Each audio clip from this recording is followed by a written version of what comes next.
Yeah, guys, give me. Let's wait for 2 more minutes and let them join.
Yeah.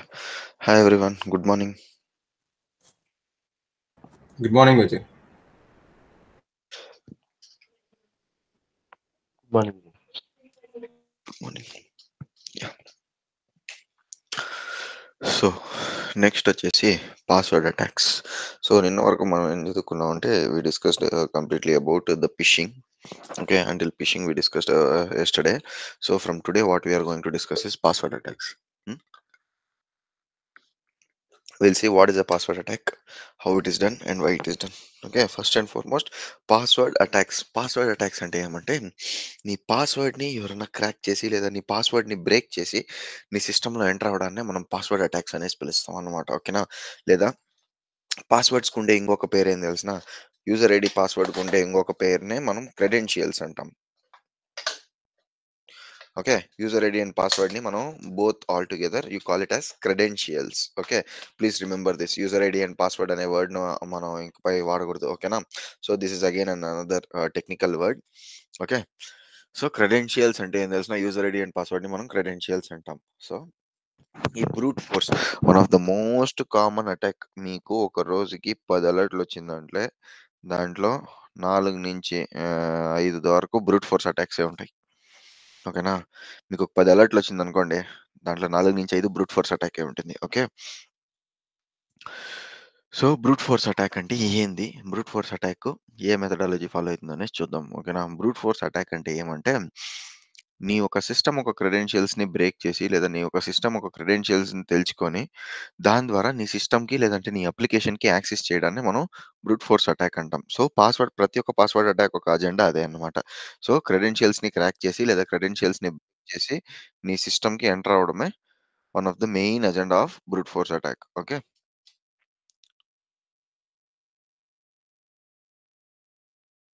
Okay. Someone else was waiting in the lobby.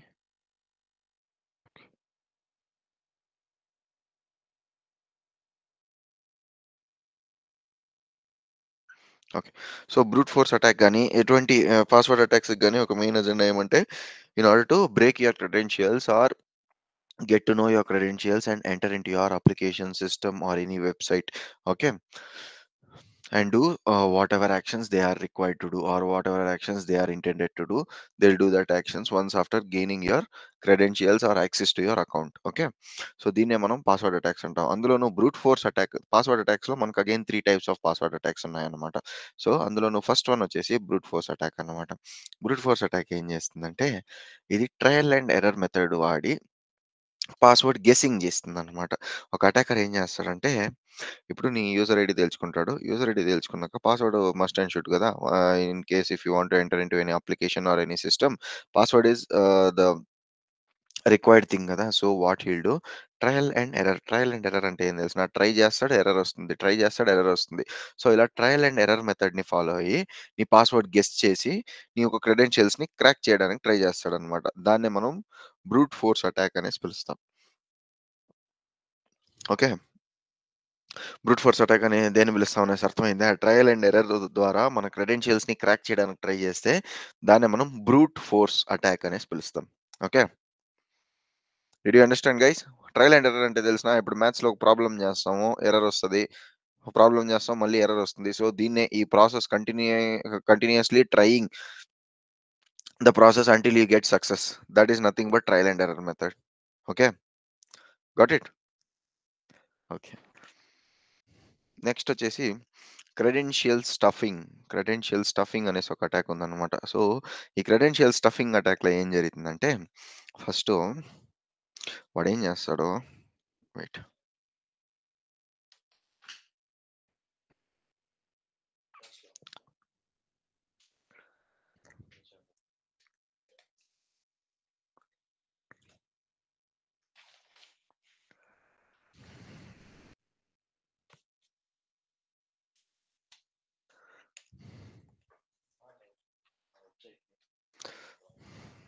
ఇదిగో ఇలా వీడేం చేస్తాడంటే, కనిపిస్తుందా screen?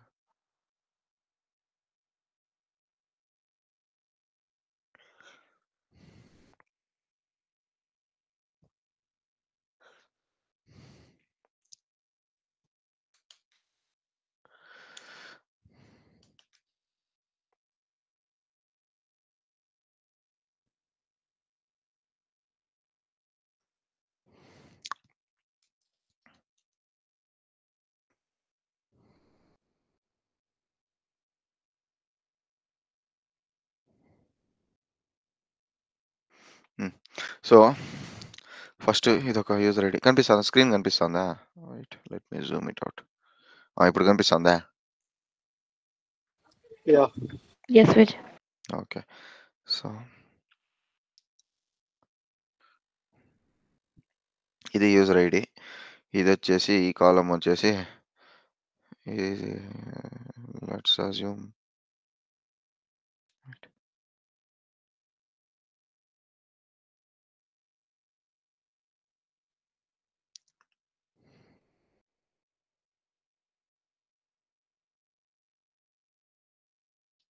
Yeah! So, వాడేం చేస్తాడంటే, ఒక attacker అనేవాడు ఫస్ట్ ఇలా set of user ID, UID అంటే user ID. User ID and password, ఒక set of user ID and passwords రాసుకుంటాడనమాట. ఇప్పుడేం చేస్తాడో తెలుసునా? ఈ set of user ID and password రాసుకొని, దాని తర్వాత ఈ మొత్తం యూజర్ ఐడీ అండ్ పాస్వర్డ్స్ తీసుకొని, ఒక అకౌంట్ పైన ఒక కోడ్ రాసి దీన్ని ఆటోమేటిక్‌గా క్రాక్ చేసేలాగా చేస్తాడనమాట. ఓకే. క్రెడెన్షియల్ స్టఫింగ్‌లో. ఇక్కడేం చేస్తాడంటే, కొన్ని millions of user ID and password combinations రాసుకుంటాడు. ఓకే. కొన్ని millions of user ID and password combinations రాసుకుంటాడనమాట. ఇప్పుడేం చేస్తాడు, దీన్నంతా కాపీ చేసుకొని, లేదా ఈ పాస్వర్డ్ అండ్ యూజర్ ఐడీ కాంబినేషన్స్‌ని పెట్టుకొని, ఒక అకౌంట్ ఏదైతే ఇదో చూపిస్తాను.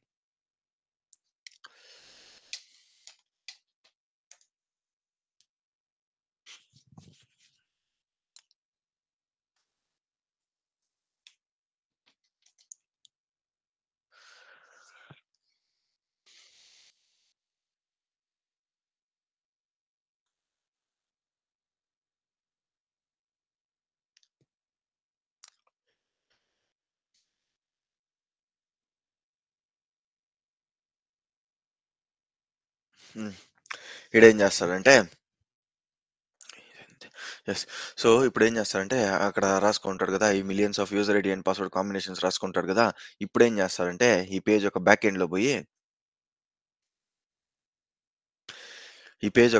బోయి వీడేం చేస్తాడు ఇక్కడ వాడు రాసుకుండే దీనంతా స్క్రిప్ట్‌నంతా ఇక్కడ ఈ పేజ్ పైన ఎగ్జిక్యూట్ చేస్తాడనమాట. ఆర్ వాడేం చేస్తాడంటే కొన్ని కోడింగ్ మెథడ్స్‌ని వాడుకొని హి విల్ ట్రై టు స్టఫ్ అంటే ఏం తెలిసిన మల్టిపుల్ యూజర్ ఐడీ అండ్ పాస్వర్డ్‌ని తీసుకెళ్ళి ఒక వెబ్‌సైట్ పైనో లేదా ఒక అకౌంట్ పైనో బొంబార్డ్ చేసేది. దాన్నే మనం స్టఫింగ్ అంటాం. ఓకేనా? తీసుకెళ్ళి పడేయడం. Okay. So, whenever you are dumping multiple series of user ID and password into one account, okay, in order to crack that account, that is nothing but credential stuffing. Okay, so in order to do this credential stuffing, what the attacker will do ante first he will create a series of user ID and passwords, okay, and then what he'll do, he will take it and he will drop it on the destination website upon which the attack has to be performed. So now what the user ID and password will do అదేం చేస్తుందంటే ప్రతి ఒక్క దానికి check చేస్తుందన్నమాట user ID password. ఈ వెబ్‌సైట్‌కి ఒక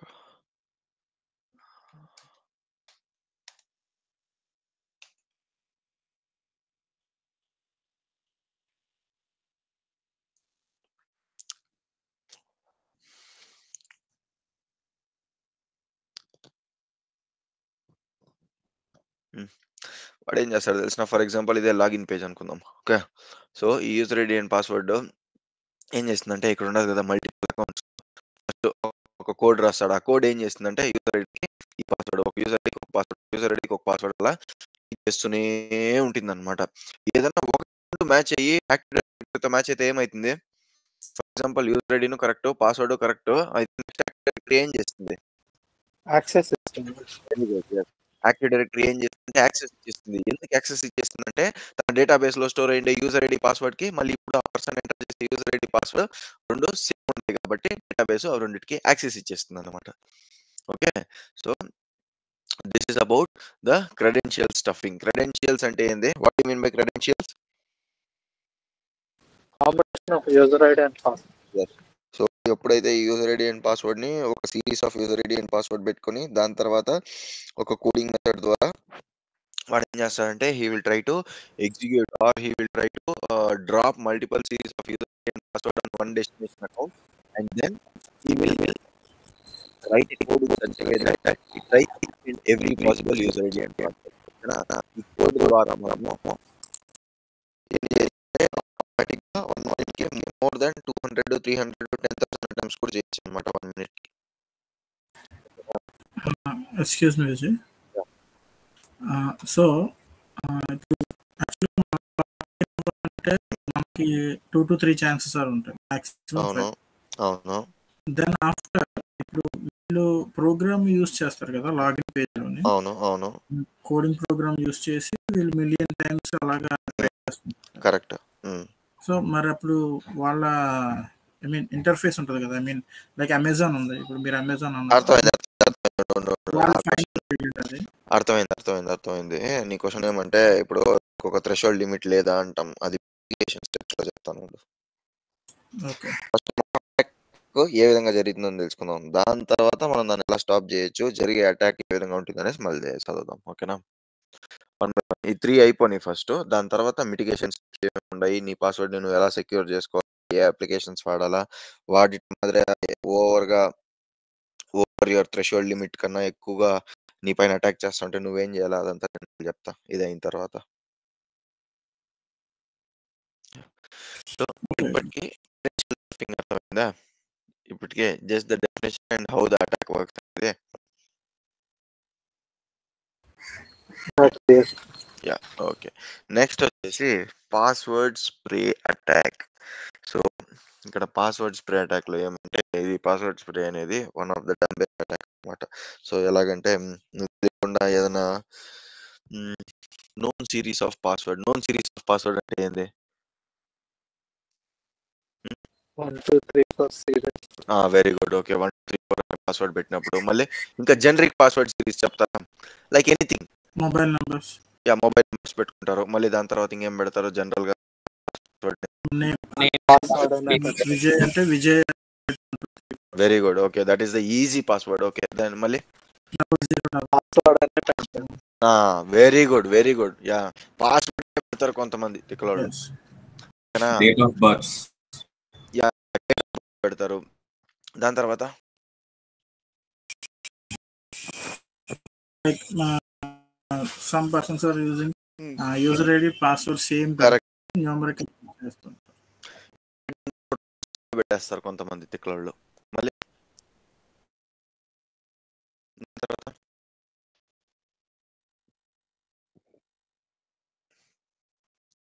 so ఇవంతా కాంబినేషన్స్ అన్నమాట. సో ఈ పాస్వర్డ్ అనేది ఎక్కడ ఎక్కువ జరుగుతుందంటే, ఇక్కడ జనరిక్ పాస్వర్డ్స్ వాడతారు చూడు. పాస్వర్డ్ @ 123 వాళ్ళ పేరు @ 123 మళ్ళీ నంబర్స్ వాడతారు. కొంతమంది ఏం చేస్తారంటే అతి తెలివిగా ఉండేవాళ్ళంతా యూజర్ నేమ్‌నే పాస్వర్డ్‌గా కూడా పెట్టేస్తారు. మళ్ళీ వాళ్ళు వర్క్ చేస్తుంటారు చూడు టీము. ఆ టీమ్ వాళ్ళ మేనేజర్ పేర్లు పాస్వర్డ్‌గా పెట్టుకుంటారు. వాళ్ళ పేర్లు పెట్టుకుంటారు పాస్వర్డ్‌గా. సో ఇలా అంతా పెట్టుకున్నప్పుడు ఏమైతుందంటే అటాకర్ ఈజీ గెస్ అయిపోతుందన్నమాట. సో ఈ క్రెడెన్షియల్ స్టఫింగ్‌లో ఏమైతుందో తెలిసినా మల్టిపుల్ దీన్ని తీసుకొని ఒకే అకౌంట్ పైన అటాక్ చేస్తాడు. ఇక్కడ చూడు. ఇప్పుడు ఎన్నైతే user ID and password combinations ఉన్నాయో అన్నీ ఒకే అకౌంట్ పైన ట్రై చేస్తాడన్నమాట. ఓకే. దాన్ని మనం క్రెడెన్షియల్ స్టఫింగ్ అంటాం. అదే పాస్వర్డ్ కాదు. ఇవన్నీ తీసుకొని ఆ ఆర్గనైజేషన్‌లో ఎన్ని ఉన్నాయో అన్ని అకౌంట్‌ల పైన క్లిక్ చేస్తాడన్నమాట. అన్ని అకౌంట్‌ల పైన ట్రై చేస్తాడన్నమాట. అలా ట్రై చేసినప్పుడు ఇప్పుడు for example 11th one match అయింది ఎవడికో ఒక యూజర్‌కి. అప్పుడేమైంది? 11th యూజర్ ఐడీ మళ్ళీ పాస్వర్డ్ మ్యాచ్ అయింది. ఏదో ఒక యూజర్‌తో user He credentials. entered into very good. system. ఆ సిస్టమ్‌కి ఈ 11th సిస్టమ్‌కి ఆ యూజర్ అనేవాడు ఎంటర్ అయిపోతాడు. అటాకర్ అనేవాడు ఎంటర్ అయిపోతాడన్నమాట. ఓకే. పాస్వర్డ్ స్ప్రే అటాక్ ఏమైతుందంటే ఒకే అకౌంట్ పైన ఇన్ని పాస్వర్డ్‌లు ఏస్తాడు. కానీ పాస్వర్డ్ స్ప్రే అంటే ఏంది? What do you mean by spray? Word spray. What do you mean by the word spray? చల్లడం. I mean, yes. like spreading. spreading. కదా! చల్లడం. సో పాస్వర్డ్ స్ప్రే అంటే ఏం చేస్తాడంటే ఇక్కడ మల్టిపుల్ అకౌంట్స్ పైన యూజర్ పాస్వర్డ్స్ తీసుకెళ్ళి డ్రాప్ చేస్తాడన్నమాట. సో ఇలా డ్రాప్ చేసినప్పుడు అటాక్ సర్ఫేస్ అనేది ఎక్కువ ఉంటుందన్నమాట. ఒక పర్సన్‌కి అటాక్ చేసేదానికన్నా ఒక ఎంటిటీకి అటాక్ చేసేది చాలా బెటర్‌గా ఉంటుంది. ఎందుకంటే ఆ పర్సన్ పైన ఏ కాంబినేషన్ ఆ పర్సన్ పైన సెట్ అవ్వలేదనుకో you will end as a loser కదా! అదే రకంగా నువ్వు అన్ని అకౌంట్స్ పైన ట్రై చేస్తావు. అప్పుడే ఒకటి మ్యాచ్ అయినా అన్నిట్లో ఏదైనా ఒక అకౌంట్ అన్నా ఓపెన్ అయిపోతుంది కదా! సో దీన్ని మనం password spray attack. So remember the name. If you remember the name the attack will be very easy. Password spray attack అంటాం అన్నమాట. ఓకేనా? పాస్వర్డ్ స్ప్రే అంటే పాస్వర్డ్‌ని మల్టిపుల్ అకౌంట్స్ పైన స్ప్రే చేస్తాడన్నమాట. ఓకే. సో ఇందుకు పాస్వర్డ్ స్ప్రే అనేది కూడా it is one of the most dangerous attack అన్నమాట. ఓకేనా? ఎందుకంటే ఒక సిస్టమ్ అఫెక్ట్ అవ్వదు. మల్టిపుల్ సిస్టమ్స్ అఫెక్ట్ అయిపోతుందన్నమాట పాస్వర్డ్ అటాక్ ద్వారా. Okay. So did you understand what brute force, credential stuffing and password spray attack? Yes, Vijay. Okay. So ఈ password spray అటాక్‌ని first brute force ఈ పాస్వర్డ్ అటాక్స్‌ని stop చేయాలంటే మనం ఏమేమి చేయాలా? Now you tell me. For example user ID and పాస్వర్డ్‌ని expose చేయకూడదంటే what measures should we take? Password అటాక్స్‌ని ప్రివెంట్ చేయాలంటే ఏమేమి మెజర్స్ తీసుకోవాలా? Hard Strong combination of very good. password. First and most thing that is the first agenda. Very strong పాస్వర్డ్‌ని create చేయాలా. మళ్ళీ? ఫ్రీక్వెంట్‌గా change చేస్తూ వెరీ గుడ్. యెస్. 30 డేస్‌కి once మనం చేంజ్ చేయకపోయినా ఆర్గనైజేషన్ నుంచి మనకు ఇవి వస్తానే ఉంటాయన్నమాట. లేదంటే అకౌంట్ లాక్ అయిపోతుంది కదా! మళ్ళీ మనం ఐటీ టీమ్‌కి పోయి ఐటీ టీమ్‌కి రిక్వెస్ట్ చేసి అన్‌లాక్ చేపించాలి అకౌంట్‌ని. సో ఫ్రీక్వెంట్‌గా ఎవ్రీ 30 డేస్ విజయ్ మీ మన వాయిస్ బ్రేక్ అవుతుంది విజయ్. అవునా? 1 మినిట్.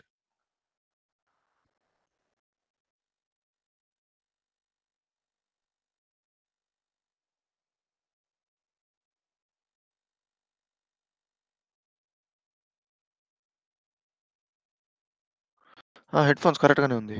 ఇప్పుడు వినిపిస్తుందా? వినిపిస్తుంది Vijay. Okay. Okay. What about the rest guys? వినిపిస్తుందా ఇప్పుడు? Yes okay. Okay. So first and foremost first ఏం చెప్పినారంటే మీరు పాస్వర్డ్ అనేది చాలా స్ట్రాంగ్ పాస్వర్డ్‌గా ఉండాలా అని చెప్పినారు. మళ్ళొచ్చేసి every frequently you should change your password అని చెప్పారు. దాని తర్వాత మళ్ళీ ఫస్ట్ 2 ఆన్సర్స్‌లోనే ఇంకా 2 ఆన్సర్‌లు కూడా ఉన్నాయి. 2-way factor authentications లాంటివి. Very good. That is what I was expecting. Yeah, 2-way authentication అనేది మ్యాండేటరీగా యూజ్ చేయాలి. ఓకే, మళ్ళీ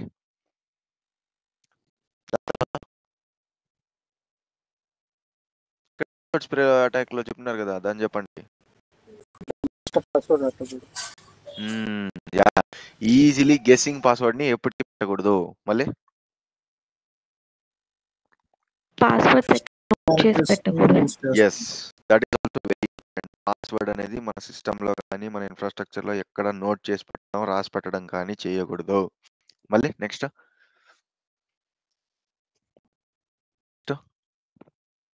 అంతేనా? ఇండియా పాస్వర్డ్ సేఫ్ ఉంటుందా? థింక్.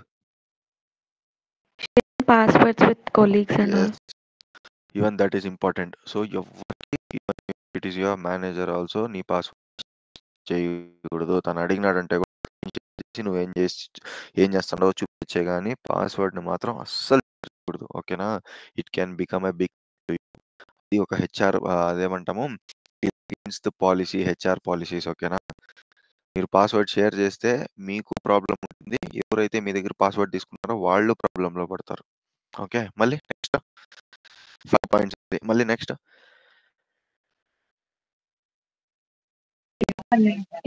పడితే ఆ లింక్ ఓపెన్ చేస్తే అవుతుంది కదా పాస్వర్డ్. కానీ ఏదైనా ఓపెన్ చేస్తే లింక్ లేదా ఓటీపీ చూడడం, యా, పర్సన్ దగ్గర నుంచి ఏమన్నా వచ్చిందనుకో, అట్లాంటివి ఏవి క్లిక్ చేసి ఆడ యూజర్ ఐడి పాస్వర్డ్ ఎక్స్పోజ్ చేసేయకూడదు. నీ యూజర్ ఐడి వెబ్సైట్ ఒక యూజర్ ఐడి పాస్వర్డ్ ని నువ్వు అక్కడ ఎక్స్పోజ్ చేసేయకూడదు అనమాట. ఓకేనా? ఫర్ ఎగ్జాంపుల్ నువ్వు స్విగ్గీలో ఉండవు అనుకో, కానీ నువ్వేం చేసినావంటే వెబ్సైట్ వచ్చిందని నువ్వు ఆడ దాన్ని వేసేయకూడదు అనమాట. యూజర్ ఐడి అండ్ పాస్వర్డ్ పెట్టేయకూడదు. ఓకేనా? పెద్ద ప్రాబ్లం అయిపోయింది. Okay, so that is the reason.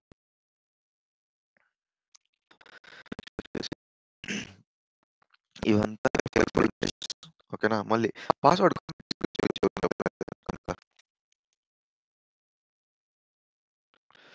Complex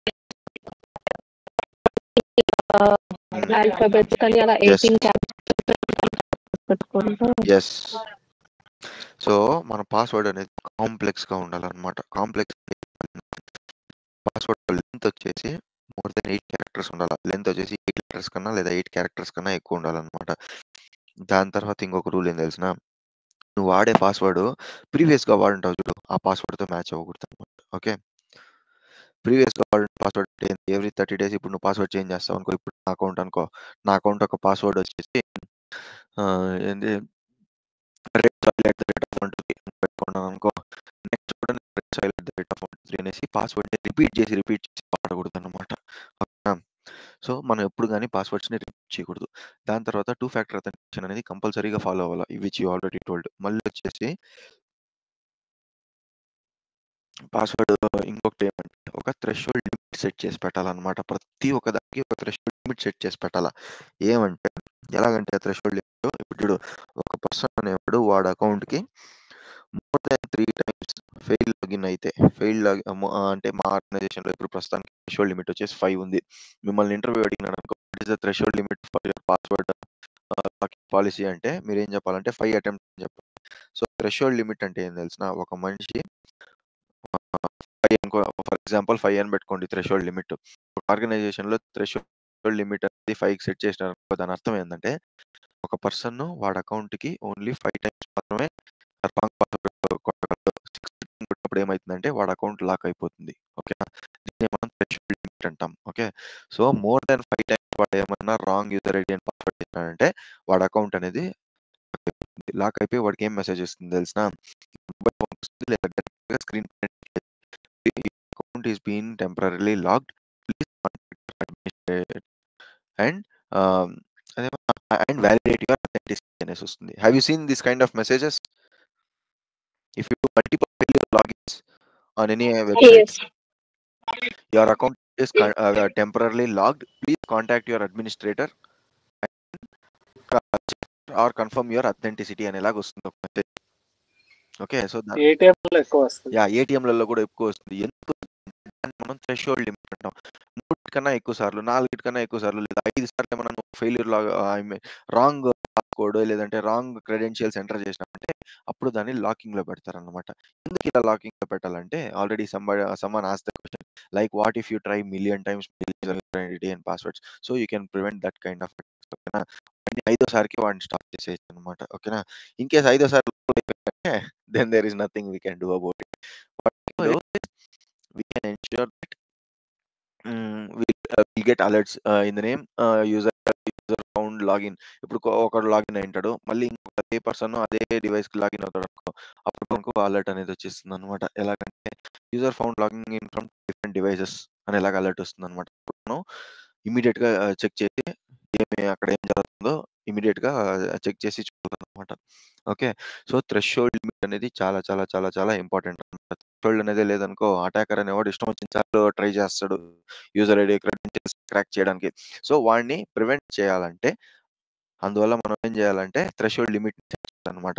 for example threshold limit లోపలనే లాగిన్ అయిపోయినాడు వాడు, అప్పుడు ఏమైతుందంటే మనకు సెక్యూరిటీ పాలసీస్ ద్వారా మనకి అలర్ట్స్ అనేవి ట్రిగర్ అవుతాయి అనమాట. ఇప్పుడు ఏ విధంగా అలర్ట్ వచ్చిందంటే ఫర్ ఎగ్జాంపుల్ నేను ఇండియాలో ఉన్నా, ఓకే, లాగిన్ చేసి యూఎస్ నుంచి వచ్చింది అనుకో, అప్పుడు ఆటోమేటిక్గా మనకి ఏం అలర్ట్ వస్తుందంటే user US which current location అనేలాగా అలర్ట్ వచ్చేస్తుంది.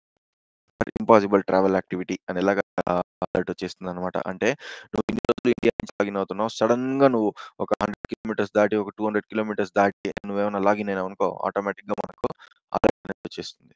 Wait guys,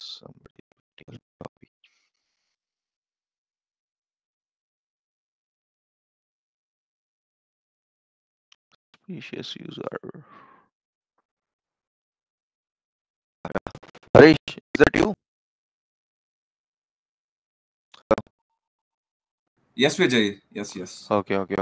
Like Network issue. okay. Like I just got a message saying you are a suspicious user.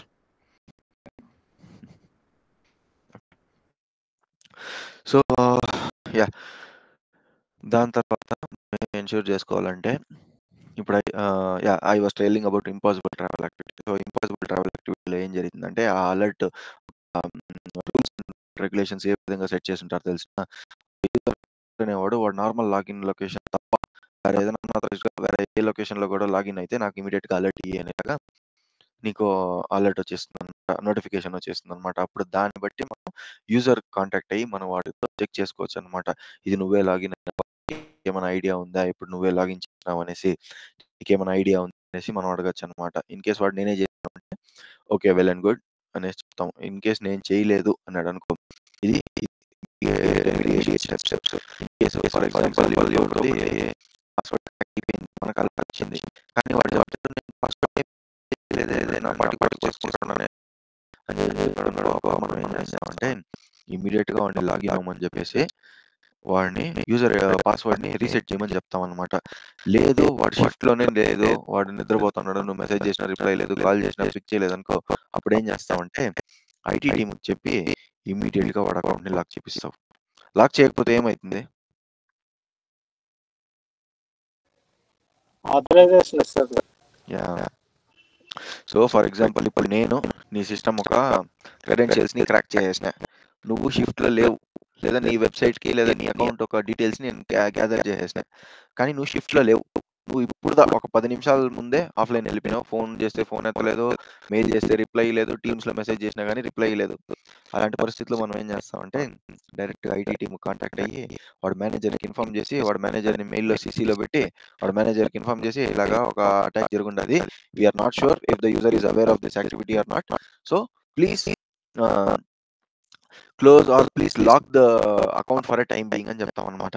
Next వాడు వస్తాడు చూడు, వాడు వచ్చిన తర్వాత వాడేమన్నా వెరిఫై చేసినాడు అనుకో, లేదు ఇది నేనే చేసినాను అని వాడేమన్నా చెప్పినాడు అనుకో, అప్పుడు అకౌంట్ని అన్లాక్ చేపిస్తావు. లేదు ఇది నేను చేయనే లేదు, నాకు దీనికి సంబంధమే లేదు అనే స్టార్ట్ అన్నాడు అనుకో, అప్పుడు ఏం చేస్తావంటే వాడిని ఇమీడియట్గా యూజర్ ఐడి అండ్ పాస్వర్డ్ని రీసెట్ చేపిస్తావు. ఓకే, అర్థమైందా? ఇది remediation step. Okay, got it.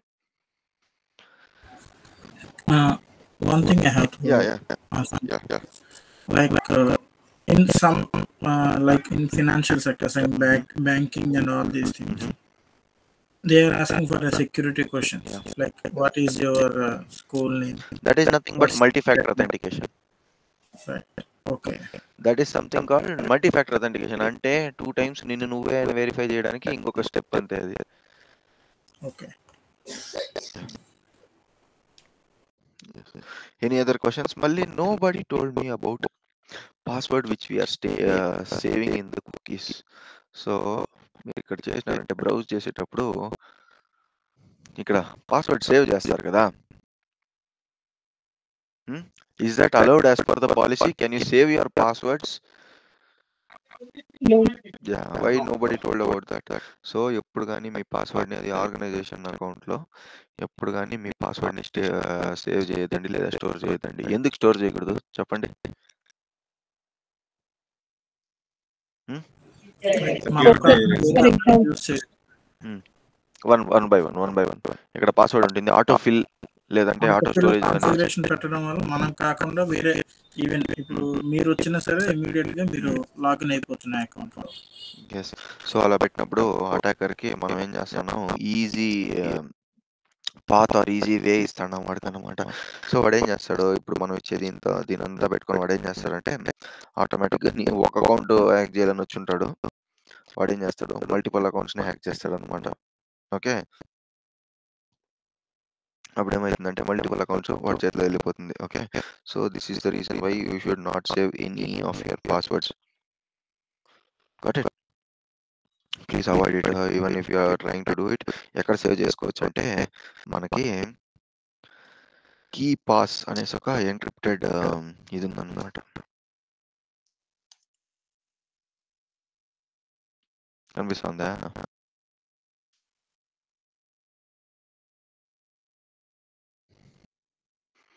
ఇది వచ్చేసి ఇది ఒక application. Okay, Microsoft authorized application ఇది. ఓకేనా? సో ఈ అప్లికేషన్లో నువ్వేం చేయొచ్చు అంటే ఈజీగా దీన్ని స్టోర్ చేసుకోవచ్చు అనమాట. నీ యూజర్ ఐడి అండ్ పాస్వర్డ్ని దీంట్లో రాసి స్టోర్ చేసుకోవచ్చు అనమాట. అటాకర్ నీ ఇది వచ్చినా కానీ అటాకర్ వల్ల he'll not be able to enter this KeePass application. ఎందుకంటే ఈ కీపాస్ అప్లికేషన్కి మళ్ళీ అగైన్ యూ హ్యావ్ టు ఈ ఒక పాస్వర్డ్ గుర్తుపెట్టుకుంటే చాలు. కీపాస్ ఒక యూజర్ ఐడి పాస్వర్డ్ గుర్తుపెట్టుకుంటే చాలు. దాని లోపల ఫర్ ఎగ్జాంపుల్ నీకు ఒక 10 అప్లికేషన్లు ఉన్నాయి. 10 అప్లికేషన్లకి 10 డిఫరెంట్ పాస్వర్డ్లు పెట్టాలనేసి నీ ఆర్గనైజేషన్ రూల్ అనుకుందాం. అప్పుడు నువ్వేం చేయొచ్చు అంటే ఈ కీపాస్ని డౌన్లోడ్ చేసుకొని కీపాస్ ఒక యూజర్ ఐడి పాస్వర్డ్ గుర్తుపెట్టుకుంటే చాలు. దాని లోపల ఉండే అన్ని యూజర్ ఐడి అండ్ పాస్వర్డ్ కీపాసే గుర్తుపెట్టుకుంటుంది అనమాట. ఇన్ కేస్ నువ్వు కాకుండా వేరే ఎవరైనా ఎంటర్ అయినారు అనుకో, ఫస్ట్ ఇక్కడే యూజర్ ఐడి అండ్ పాస్వర్డ్ అనే స్టాప్ చేసింది. లేదు అది కాదు అనుకుంటే మళ్ళీ ఒక సెక్యూరిటీ చెక్ ఉంటుంది, లైక్ 2 ఫ్యాక్టర్ అథెంటికేషన్. అవన్నీ జరిగితేనే మళ్ళీ కీపాస్కి ఎంటర్ అవ్వగలం మనం. Okay, so please remember this. Okay, KeePass application. కొంతమంది అడుగుతారు ఇంటర్వ్యూలో క్వశ్చన్లు. See now here you will be working on different websites, or you require access to different websites, so we'll be giving you user ID and password for different websites. How will you save it అంటారు. దయచేసి మొబైల్లో save చేస్తానని చెప్పేదండి. ఎందుకు చెప్పకూడదు చెప్పండి? మొబైల్లో save చేస్తాను user ID and password అని చెప్పకూడదు. ఎందుకు చెప్పకూడదు?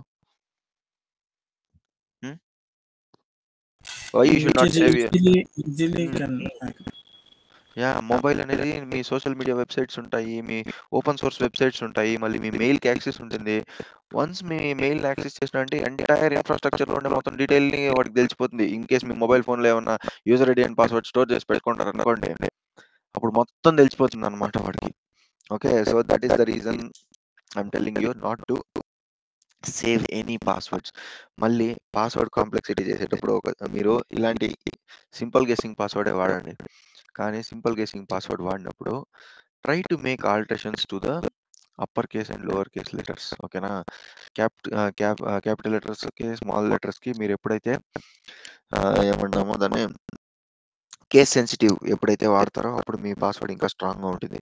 And the best use is, so ఇంతవరకు ఒక సర్వే చేస్తే ఆ సర్వేలో ఏం తెలిసిందంటే స్పేస్ బార్ అనేది పాస్వర్డ్లో ఎవరు వాడరు. Have you ever observed somebody using space bar or somebody using space in passwords? చాలా తక్కువగా వాడతారు, వెరీ లెస్. సో మీరు కూడా మీ పాస్వర్డ్స్ లో space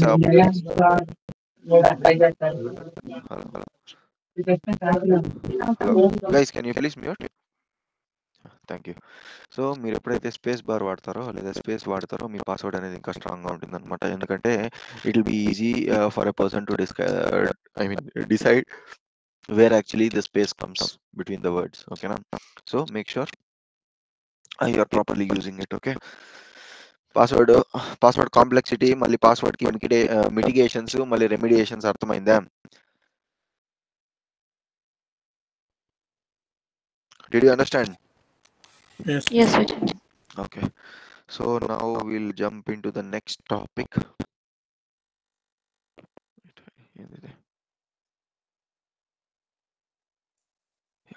So now we'll jump into the next topic, which is DLP. Very very important. Okay na? So DLP అనేది చాలా important అన్నమాట. So DLP అనేది ఏమంటే data loss prevention. So data loss prevention నే మనం DLP అంటాం. What do you mean by data loss?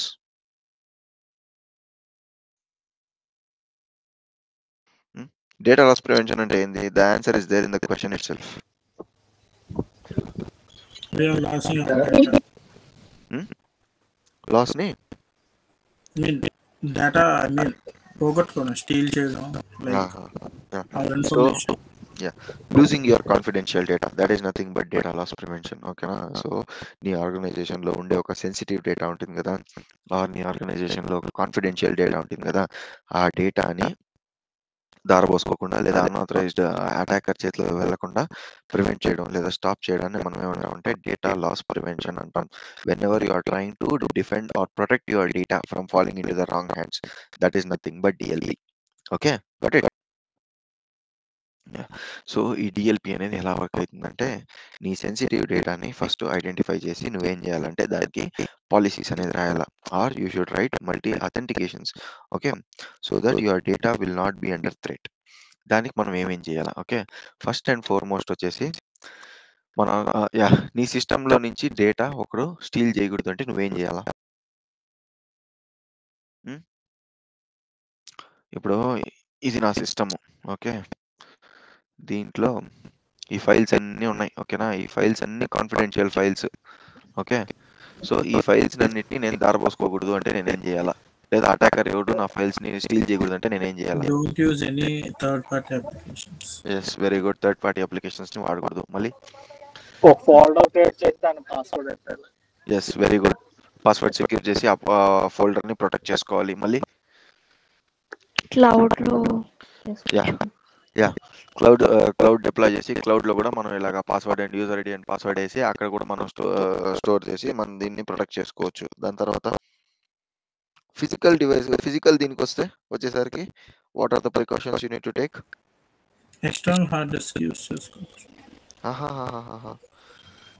మళ్ళీ okay, that is okay, agreeable. Okay, external hard disk use చేసి ఆ హార్డ్ డిస్క్లో స్టోర్ చేసి పెడతావు. Okay, how will you ensure that physically your data is not last?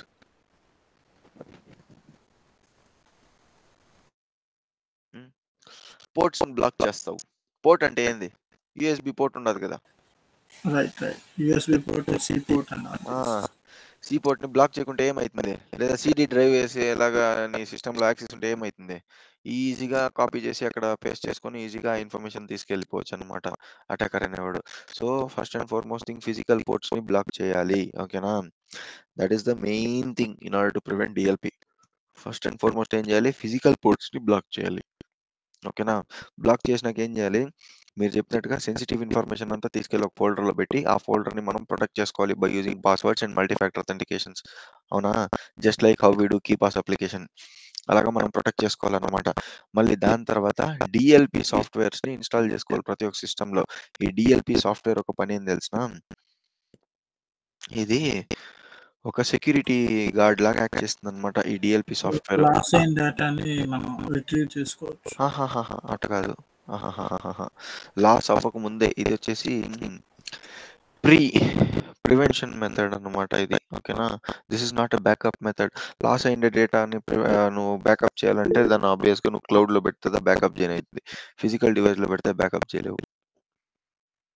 ఇప్పుడు నువ్వు hard డిస్క్లో ఏదో డేటా స్టోర్ చేసినావు, నేను వచ్చేసి నీ హార్డ్ డిస్కే తీసుకెళ్ళిపోయినా, లేదా హార్డ్ డిస్క్లో తీసుకొని ఆ డేటాను అంతా కాపీ చేసి నా హార్డ్ డిస్క్కి ట్రాన్స్ఫర్ చేసుకున్నా. ఇప్పుడు ఎలా నువ్వు బ్యాకప్ తీసుకుంటావు? Is there any option to backup? Cloud లో ఉంటుంది తప్ప ఇంకా Cloud is the only option where you can backup, or the other thing is you should have a copy of that particular data. So ఇది DLP software అనుకో. ఈ DLP software ఏం చేయాలంటే నీ సిస్టంలో ఇన్స్టాల్ చేసుకోవాలన్నమాట. ఓకే, వన్స్ ఈ DLP software నీ సిస్టంలో ఇన్స్టాల్ చేసుకుంటే ఈ డిఎల్పి సాఫ్ట్వేర్ అనేది ఏం చేస్తుందంటే ప్రతి ఒక్కరికి రూల్స్ అండ్ రెగ్యులేషన్స్ రాసిస్తుంది అనమాట. నువ్వు నీ ఆర్గనైజేషన్కి సంబంధించిన ఎటువంటి ఇన్ఫర్మేషన్ని ఇంటర్నల్గా ట్రాన్స్ఫర్ చేయొచ్చే తప్ప, ఇంటర్నల్గా అంటే ఎట్లా తెలిసిన, ఫర్ ఎగ్జాంపుల్ ఇప్పుడు నువ్వు మెయిల్ వాడుకొని మీ కొలీగ్కి ఏదో ఇన్ఫర్మేషన్ పంపిస్తున్నావు అనుకో, అప్పుడు కూడా చెక్ చేస్తుంది అనమాట. విజయ్ అనేవాడు వాడు కొలీగ్కి, వాడు ఆర్గనైజేషన్లోనే వర్క్ చేసే ఒక కొలీగ్కి ఏదో ఒక ఇన్ఫర్మేషన్ పంపిస్తున్నాడు, విజయ్కి దీనికి పంపించినంత యాక్సెస్ ఉందా లేదా, పర్మిషన్ ఉందా అనేసి ఈ డిఎల్పి డేటాబేస్లో చెక్ చేస్తుంది అనమాట. ఇది ఇన్ కేస్ నీకేమైనా పర్మిషన్ లేదన్నారు అనుకో, నీ డీటెయిల్ లేదంటే నీ ఇది ఏమైతుంది తెలిసిన ఇక్కడికిక్కడే బ్లాక్ చేస్తారు, నీ మెయిల్ బాక్స్ నుంచి బయటకు పోని వదలరు. ఓకే, దీనికి ఒక ఎగ్జాంపుల్ కూడా చూపించిన అనుకుంటాను మీకు. One moment.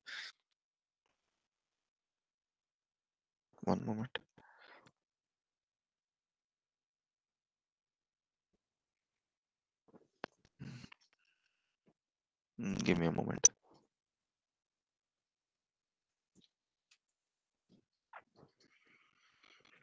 Let me show it to you how that message appears. So in case DLP అనేది బ్లాక్ చేస్తే, లేదా ఈమెయిల్ సెక్యూరిటీ గేట్వేలో ఇన్ కేస్ మెయిల్ ద్వారా కమ్యూనికేషన్ వెళ్తే ఈమెయిల్ సెక్యూరిటీ గేట్వేలో బ్లాక్ చేస్తారు. ఓకే, అదే రకంగా మనకు డిఎల్పి కూడా సేమ్ ఈమెయిల్ సెక్యూరిటీ గేట్వే లాగే వర్క్ చేస్తుంది అనమాట. ఇన్ కేస్ నువ్వేమన్నా ఇది ప్లగ్ఇన్ చేసినావు అనుకో, దాని ఏమంటామో యూఎస్బి కార్డు డిఎల్పిలో మనకు అలర్ట్ వచ్చేస్తుంది, పలానా యూజరు పలానా మ్యాక్ అడ్రస్ వాడే సిస్టమ్, పలానా ఐపీ అడ్రస్ వాడే సిస్టంలో ఎవడో ఒకడు దీన్ని ప్లగ్ఇన్ చేస్తున్నాడు, ప్లీజ్ గో అండ్ చెక్ అనేలాగా మెసేజ్ వచ్చేస్తుంది అనమాట నీకు. ఓకేనా? So you should always be careful. Okay, మళ్ళీ ఇంకొకటి ఏమంటే నీ పే స్లిప్ తప్ప నువ్వు ఏ ఇన్ఫర్మేషన్ని నీ ఆర్గనైజేషన్ నుంచి బయటికి తీసుకెళ్ళకూడదు. ఓకే, తీసుకెళ్తే ఏమవుతుంది, డిఎల్పిలో అలర్ట్ వచ్చేస్తుంది అనమాట. ఓకేనా? వన్స్ డిఎల్పిలో అలర్ట్ వచ్చింది అనుకో, నిన్ను మళ్ళీ మీటింగ్లో వేసుకుంటారు. మీటింగ్లో వేసుకొని అందరూ, మీ మేనేజరు, మీ టీఎల్ అందరూ కూర్చొని ఎందుకు చేసినావు, ఎవరు పర్మిషన్ తీసుకొని చేసినావు, ఎవరు నీకు పర్మిషన్ ఇచ్చినారు ఇవన్నీ చేయను అనేలాగంతా క్వశ్చన్ చేస్తారనమాట నేను. Okay, so always be careful while transferring any information to your public domain. అదే రకంగా నువ్వేమన్నా ఎక్స్టర్నల్, సరే నీకు పంపించుకోలే, నువ్వు నీ దగ్గర నుంచి ఎక్స్టర్నల్ ఫ్యాక్టర్కి లేదా వేరే ఒక జీమెయిల్ అడ్రస్కో, లేదా ఫర్ ఎగ్జాంపుల్ నువ్వు యాక్సెంచర్ అంటే యాక్సెంచర్ లోపల మాత్రమే నువ్వు కమ్యూనికేషన్ చేసుకోవాలా, అది కాకుండా యాక్సెంచర్ నుంచి ఐబిఎంకి మెయిల్ పంపించడం ఇవన్నీ చేసినావు అనుకో, నీ డిఎల్పి సాఫ్ట్వేర్ బ్లాక్ చేసేసి నీకు మెసేజ్ పంపించేస్తుంది అనమాట. డిఎల్పిలో 2 టైప్స్గా రూల్ సెట్ చేయొచ్చు. ఫర్ ఎగ్జాంపుల్ ఈ పర్సన్ ఏమైనా ఇన్ఫర్మేషన్ పంపిస్తే ఆ ఇన్ఫర్మేషన్ ఫర్ ఎగ్జాంపుల్ పంపించేటప్పుడే బ్లాక్ అయిపోవాలనా అనేసి కూడా రూల్ రాయొచ్చు. దాని తర్వాత రూల్ని ఎలా మాడిఫై చేయొచ్చు అంటే మనము, ఫర్ ఎగ్జాంపుల్ ఈ పర్సన్ ఇన్ఫర్మేషన్ పంపిస్తున్నాడు, పంపించిన తర్వాత for example high level of associates ఉంటారు, హై లెవెల్ అంటే big fish of the organizations ఉంటారు. ఎవరంటే మన సిఇఓ, దాని తర్వాత మన డైరెక్టర్స్, మన మేనేజర్స్, సీనియర్ మేనేజర్స్, వీళ్ళంటే వాళ్ళందరూ ఉంటారు కదా, వాళ్ళంతా you cannot directly go and question them. So what you'll do is you will first ask them like what was the reason before sending the information to an external domain. మళ్ళీ వాళ్ళు justification ఇస్తారు. ఓకేనా? Justification ఇచ్చినప్పుడు మనం అలర్ట్ని close చేయొచ్చు అనమాట. Okay, so ఈ DLP అనేది ఏం చేస్తుందంటే నీ డేటాని నీ ఆర్గనైజేషన్ తప్ప బయట ఎవ్వరికి పంపించకుండా దీన్ని ప్రివెంట్ చేస్తుంది అనమాట. ఫర్ ఎగ్జాంపుల్ నువ్వు మార్కెటింగ్ టీంలో వర్క్ చేస్తున్నావు, లేదా నువ్వు ఏమంటాం హెచ్ఆర్ టీంలో వర్క్ చేస్తున్నావు అనుకో. హెచ్ఆర్ టీంలో వర్క్ చేసేటప్పుడు ఏమవుతుందంటే నువ్వు నీ డీటెయిల్స్ ఉంటాయి చూడు, నీకు కానీ హెచ్ఆర్ టీంలో వర్క్ చేసేటప్పుడు నీ నీ మెయిల్కి ఎక్స్టర్నల్ ఫ్యాక్టర్స్ కూడా అథెంటికేషన్ ఇవ్వాలన్నమాట. Like from your domain, for example నేను యాక్సెంచర్లో వర్క్ చేస్తానంటే యాక్సెంచర్ నుంచి గూగుల్కి కానీ యాహూకి కానీ ఒమేగల్కి, గూగుల్, యాహూ, మళ్ళీ ఒమేగా అనేసి ఒకటి ఉంది. ఓకేనా? ఒమేగా అనే వెబ్సైట్స్ అన్నీ ఉన్నాయన్నమాట. సో ఇలాంటి డొమైన్స్కి అంతా మనం యాక్సెస్ ఇవ్వాలా. ఎందుకు హెచ్ఆర్స్కి మాత్రం మనం ఇట్లాంటి డొమైన్స్కి యాక్సెస్ ఇవ్వాలా మెయిల్స్ పంపించడానికి? For recruiting purpose. Yes, for recruiting as a part of their daily job verification responsibilities. Purpose అండి. Background verification also. అండ్ అంటే as a whole you can tell it as daily responsibilities. As a part of the daily job responsibilities మనం ఇట్లాంటి job searching వెబ్‌సైట్స్‌కి, లింక్డ్ఇన్‌కి దీనికంతా access ఇవ్వాలన్నమాట వాళ్ళకి.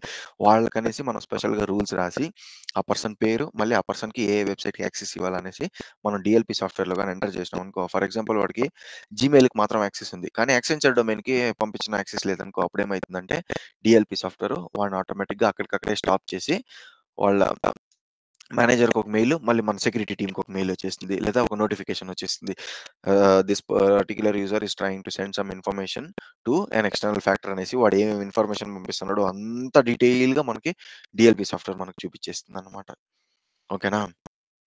So, DLP అనేది multiple లేయర్స్‌లో work అయితుందన్నమాట. Okay. Yeah! So, DLP ఏమేమి ఇన్ఫర్మేషన్‌ని ప్రొటెక్ట్ చేస్తుంది అంటే, మన డేటాబేస్‌లో ఉండే ఇన్ఫర్మేషన్‌ని, మళ్ళీ ఈ స్టోరేజ్ డివైసెస్‌లో ఉండే ఇన్ఫర్మేషన్‌ని లైక్ ర్యామ్ అండ్ రామ్. ఓకేనా? మళ్ళీ ఆబ్జెక్ట్ స్టోరేజ్ అంటే ఏంది? Whenever you are using any physical devices to store your information. దాన్ని కూడా ప్రొటెక్ట్ చేసే ఎబిలిటీ ఈ డీఎల్‌పీ సాఫ్ట్‌వేర్‌కి ఉంటుందన్నమాట. ఓకే. మళ్ళీ ఇంకొకటేమంటే క్రెడెన్షియల్ స్టోరేజ్. క్రెడెన్షియల్ స్టోరేజ్ అంటే what do you mean by credential storage? I also give you an example. Like our hmm. Autofill option. Yes. Autofill option. ఆ ఆటోఫిల్‌ని చూడాలంటే కూడా నువ్వు అగైన్ పాస్వర్డ్ ఎంటర్ అయితేనే ఓపెన్ అయితుంది. అవును గదా! రైట్. సో, ఇప్పుడు నువ్వు ఆటోఫిల్ అయ్యుండే పాస్వర్డ్‌ని చూడాలన్నా గూడా నువ్వేం చేయాలా, క్రోమ్‌లో పోయి ఆ పాస్వర్డ్స్ ట్యాబ్ ఓపెన్ చేసి అక్కడ పోయి మళ్ళీ నీ పాస్వర్డ్ ఎంటర్ చేస్తేనే మళ్ళీ అక్కడ ఆ వెబ్‌సైట్ యొక్క పాస్వర్డ్ ఏమనేసి నీకు తెలుస్తుంది. ఓకేనా? మళ్ళీ లాగ్స్ అంటే ఏంది? What do you mean by logs? List of activities. Yes. Very good. So, list list of of events. Events. Events అంటే ఏంది? List of activities. ఓకేనా? యాహ్! సో, ఈ లాగ్స్‌ని ప్రొటెక్ట్ చేస్తుంది. దాని తర్వాత కాన్ఫిడెన్షియల్ ఇన్ఫర్మేషన్‌కొచ్చేస్తే నీ పబ్లిక్ కీస్, ప్రైవేట్ కీస్‌ని ప్రొటెక్ట్ చేస్తుంది. లైక్ ఎన్క్రిప్షన్ చేసేటప్పుడు ఏ కీస్ వాడుతున్నావని చూసి దాన్ని ప్రొటెక్ట్ చేస్తుంది. మళ్ళీ user secrets. What are user secrets? Hmm. What are user ఒక సీక్రెట్‌గా కన్సిడర్ చేసేది ఏ ఇన్ఫర్మేషన్‌ని? హ్మ్. ఏ ఇన్ఫర్మేషన్‌ని? Passwords. Yes. Passwords. So, secret ఇన్ఫర్మేషన్‌ని కాపాడుతుంది. మళ్ళీ నెక్స్ట్ వచ్చేసి పీఐఐ. పీఐఐ అంటే ఏమనేసి ఇక్కడ చెప్తా. ఓకే. మళ్ళొచ్చేసి ఫైనాన్షియల్ డేటా అంటే ఏంది?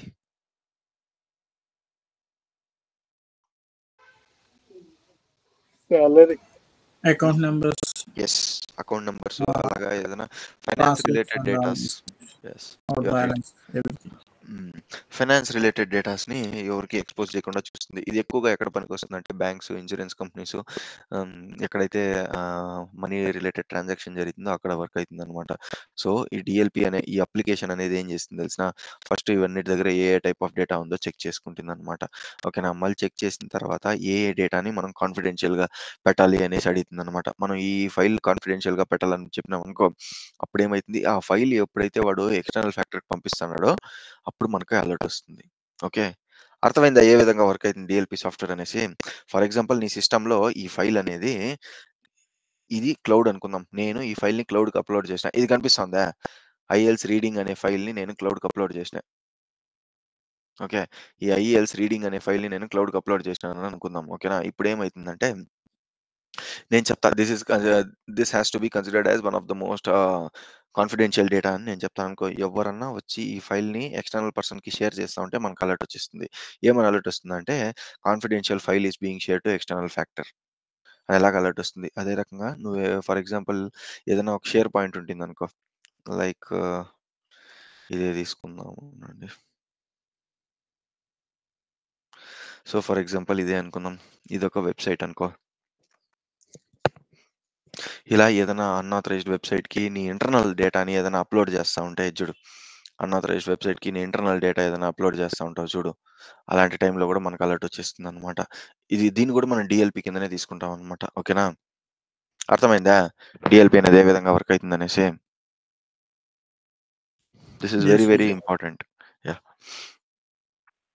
మళ్ళొచ్చేసి డీఎల్‌పీలోనే మనకు 4 టైప్స్ ఆఫ్ డీఎల్‌పీ ఉందన్నమాట. End point DLP, network DLP, storage DLP and cloud DLP. Okay. So, first let's start with end point DLP. End point అంటే ఏంది? What do mean by end point? Client or users. Yes. So is it necessary for us to install DLP software on our endpoints? Yeah, necessity. Yes. Yeah. So it is very important for us to install this software, DLP software. ఎందుకంటే నీ virtual desktops కానీ, మళ్ళీ నీ removable storages, నీ web applications, మళ్ళీ నీ డెస్క్టాప్లో ఉండే నీ ఈమెయిల్స్, మళ్ళీ నీ డెస్క్టాప్లో ఉండే యాప్స్ లైక్ అవుట్లుక్స్ ఉండొచ్చు, ఈమెయిల్స్ ఉండొచ్చు, మళ్ళీ గూగుల్ క్రోమ్స్ ఉండొచ్చు. వీటినన్ని దీంట్లో ఉండే డేటానంతా ఎక్స్పోజ్ అవ్వకుండా ప్రివెంట్ చేయడానికి మనం ఇలాగా డిఎల్పి సాఫ్ట్వేర్ని యూజ్ చేస్తాం అనమాట. ఓకేనా? మళ్ళీ ఇంకొకటి దీన్ని ఎక్స్ప్లెయిన్ చేసి నాకు చెప్తానండి. మళ్ళీ నెట్వర్క్ డిఎల్పి అంటే ఏం తెలిసిన, నీ నెట్వర్క్ ద్వారా ట్రావెల్ అయ్యే ఇన్ఫర్మేషన్ని ప్రొటెక్ట్ చేయడానికి. ట్రావెల్ అయ్యే ఇన్ఫర్మేషన్ అంటే ఏదేది? Data in transit. అది ఏదేది? Emails yes, emails. మళ్ళీ వెరీ గుడ్. మళ్ళీ దాని తర్వాత లైక్ ఇప్పుడు మన మధ్య జరుగుతూ ఉండేది like this one also Yeah, meetings.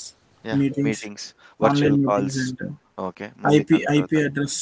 Very good, very good, very good, very good. IP అడ్రస్ని ట్రాక్ చేసే దానికంతా అటాకర్స్ వచ్చేస్తారు మన దాంట్లో. మళ్ళీ దాని తర్వాత cloud files I mean no that comes under cloud DLP. no I mean links, I mean data links. Okay, whenever you are transferring any links or any destination file to any of the person, during that times network DLP comes into picture. Okay na? So ఎక్కువగా instead of network మనం end పాయింట్ని prefer చేస్తాం అనమాట. ఎందుకు end పాయింట్ని ఎక్కువ prefer చేస్తాం అంటే, ఎక్కువగా వాడే డిఎల్పి ఏదంటే ఎండ్ పాయింట్ మళ్ళీ స్టోరేజ్. నువ్వు ఇక్కడ స్టాప్ చేసినావు అనుకో, ఎక్కడ అంటే ఇప్పుడు నీళ్లు ట్యాంక్లో కారుతున్నాయంటే ట్యాంక్లో స్టాప్ చేస్తే చాలు, మొత్తం ఇంటికంతా నీళ్ళు స్టాప్ అయిపోతుంది. అవును కదా? అదేలాగా నువ్వు నెట్వర్క్ డిఎల్పిని ప్రివెంట్ చేయాలంటే ఎండ్ పాయింట్ని స్ట్రాంగ్ చేస్తే చాలు, ఆటోమేటిక్గా నెట్వర్క్ ప్రివెంట్ అయిపోతుంది. అవును కదా? Does that make sense guys? See, if this is the data location, wait, let me show it to you by using network architecture diagram.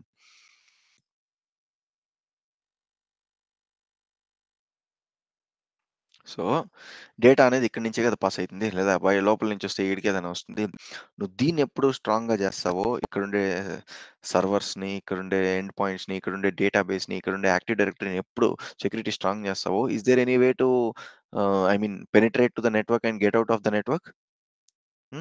If you strengthen the security of these endpoints, it is more than sufficient anamata. Okay, there is no need to worry about the network part. Why? Because here your data is safe. Okay, ఇక్కడే data safe అయిపోయింది అనుకో, ఇక్కడ నుంచి బయటికి data రాదన్నప్పుడు నెట్వర్క్లో protection ఇవ్వడం it is a waste of time.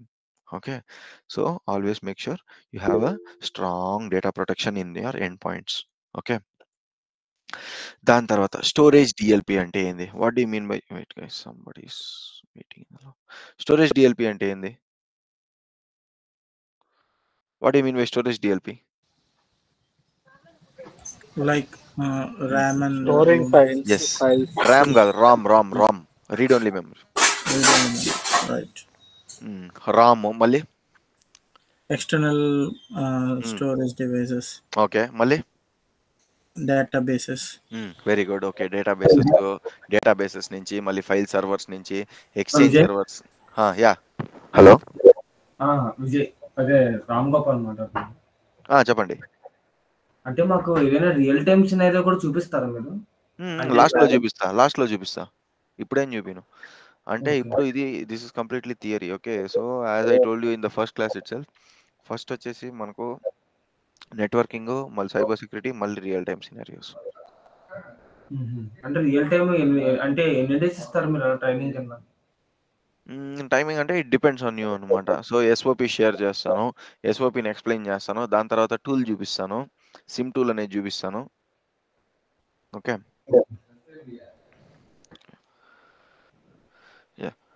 So ఇక్కడ storage DLP అంటే ఏం తెలిసిన, ఫర్ ఎగ్జాంపుల్ నీ ఫైల్ సర్వర్లో ఉండే డేటాని ప్రొటెక్ట్ చేయాలా, ఫైల్ సర్వర్లో ఉండే డేటాని ఎవరికి ఎక్స్పోజ్ చేయకూడదు, లేదా ఫైల్ సర్వర్లో ఉండే డేటాని పర్టిక్యులర్ పీపుల్కి మాత్రం యాక్సెస్ ఇవ్వాలా, అలాంటప్పుడు కూడా మనం ఈ స్టోరేజ్ డిఎల్పి వాడతాం అనమాట. ఫర్ ఎగ్జాంపుల్ నీకు పర్మిషనే లేని ఫైల్ని నువ్వు యాక్సెస్ చేస్తున్నావు అనుకో, అప్పుడు కూడా మనకు మెసేజ్ వచ్చేస్తుంది, user accessing file which is unauthorized అనేలాగా అలర్ట్ వచ్చేస్తుంది అనమాట.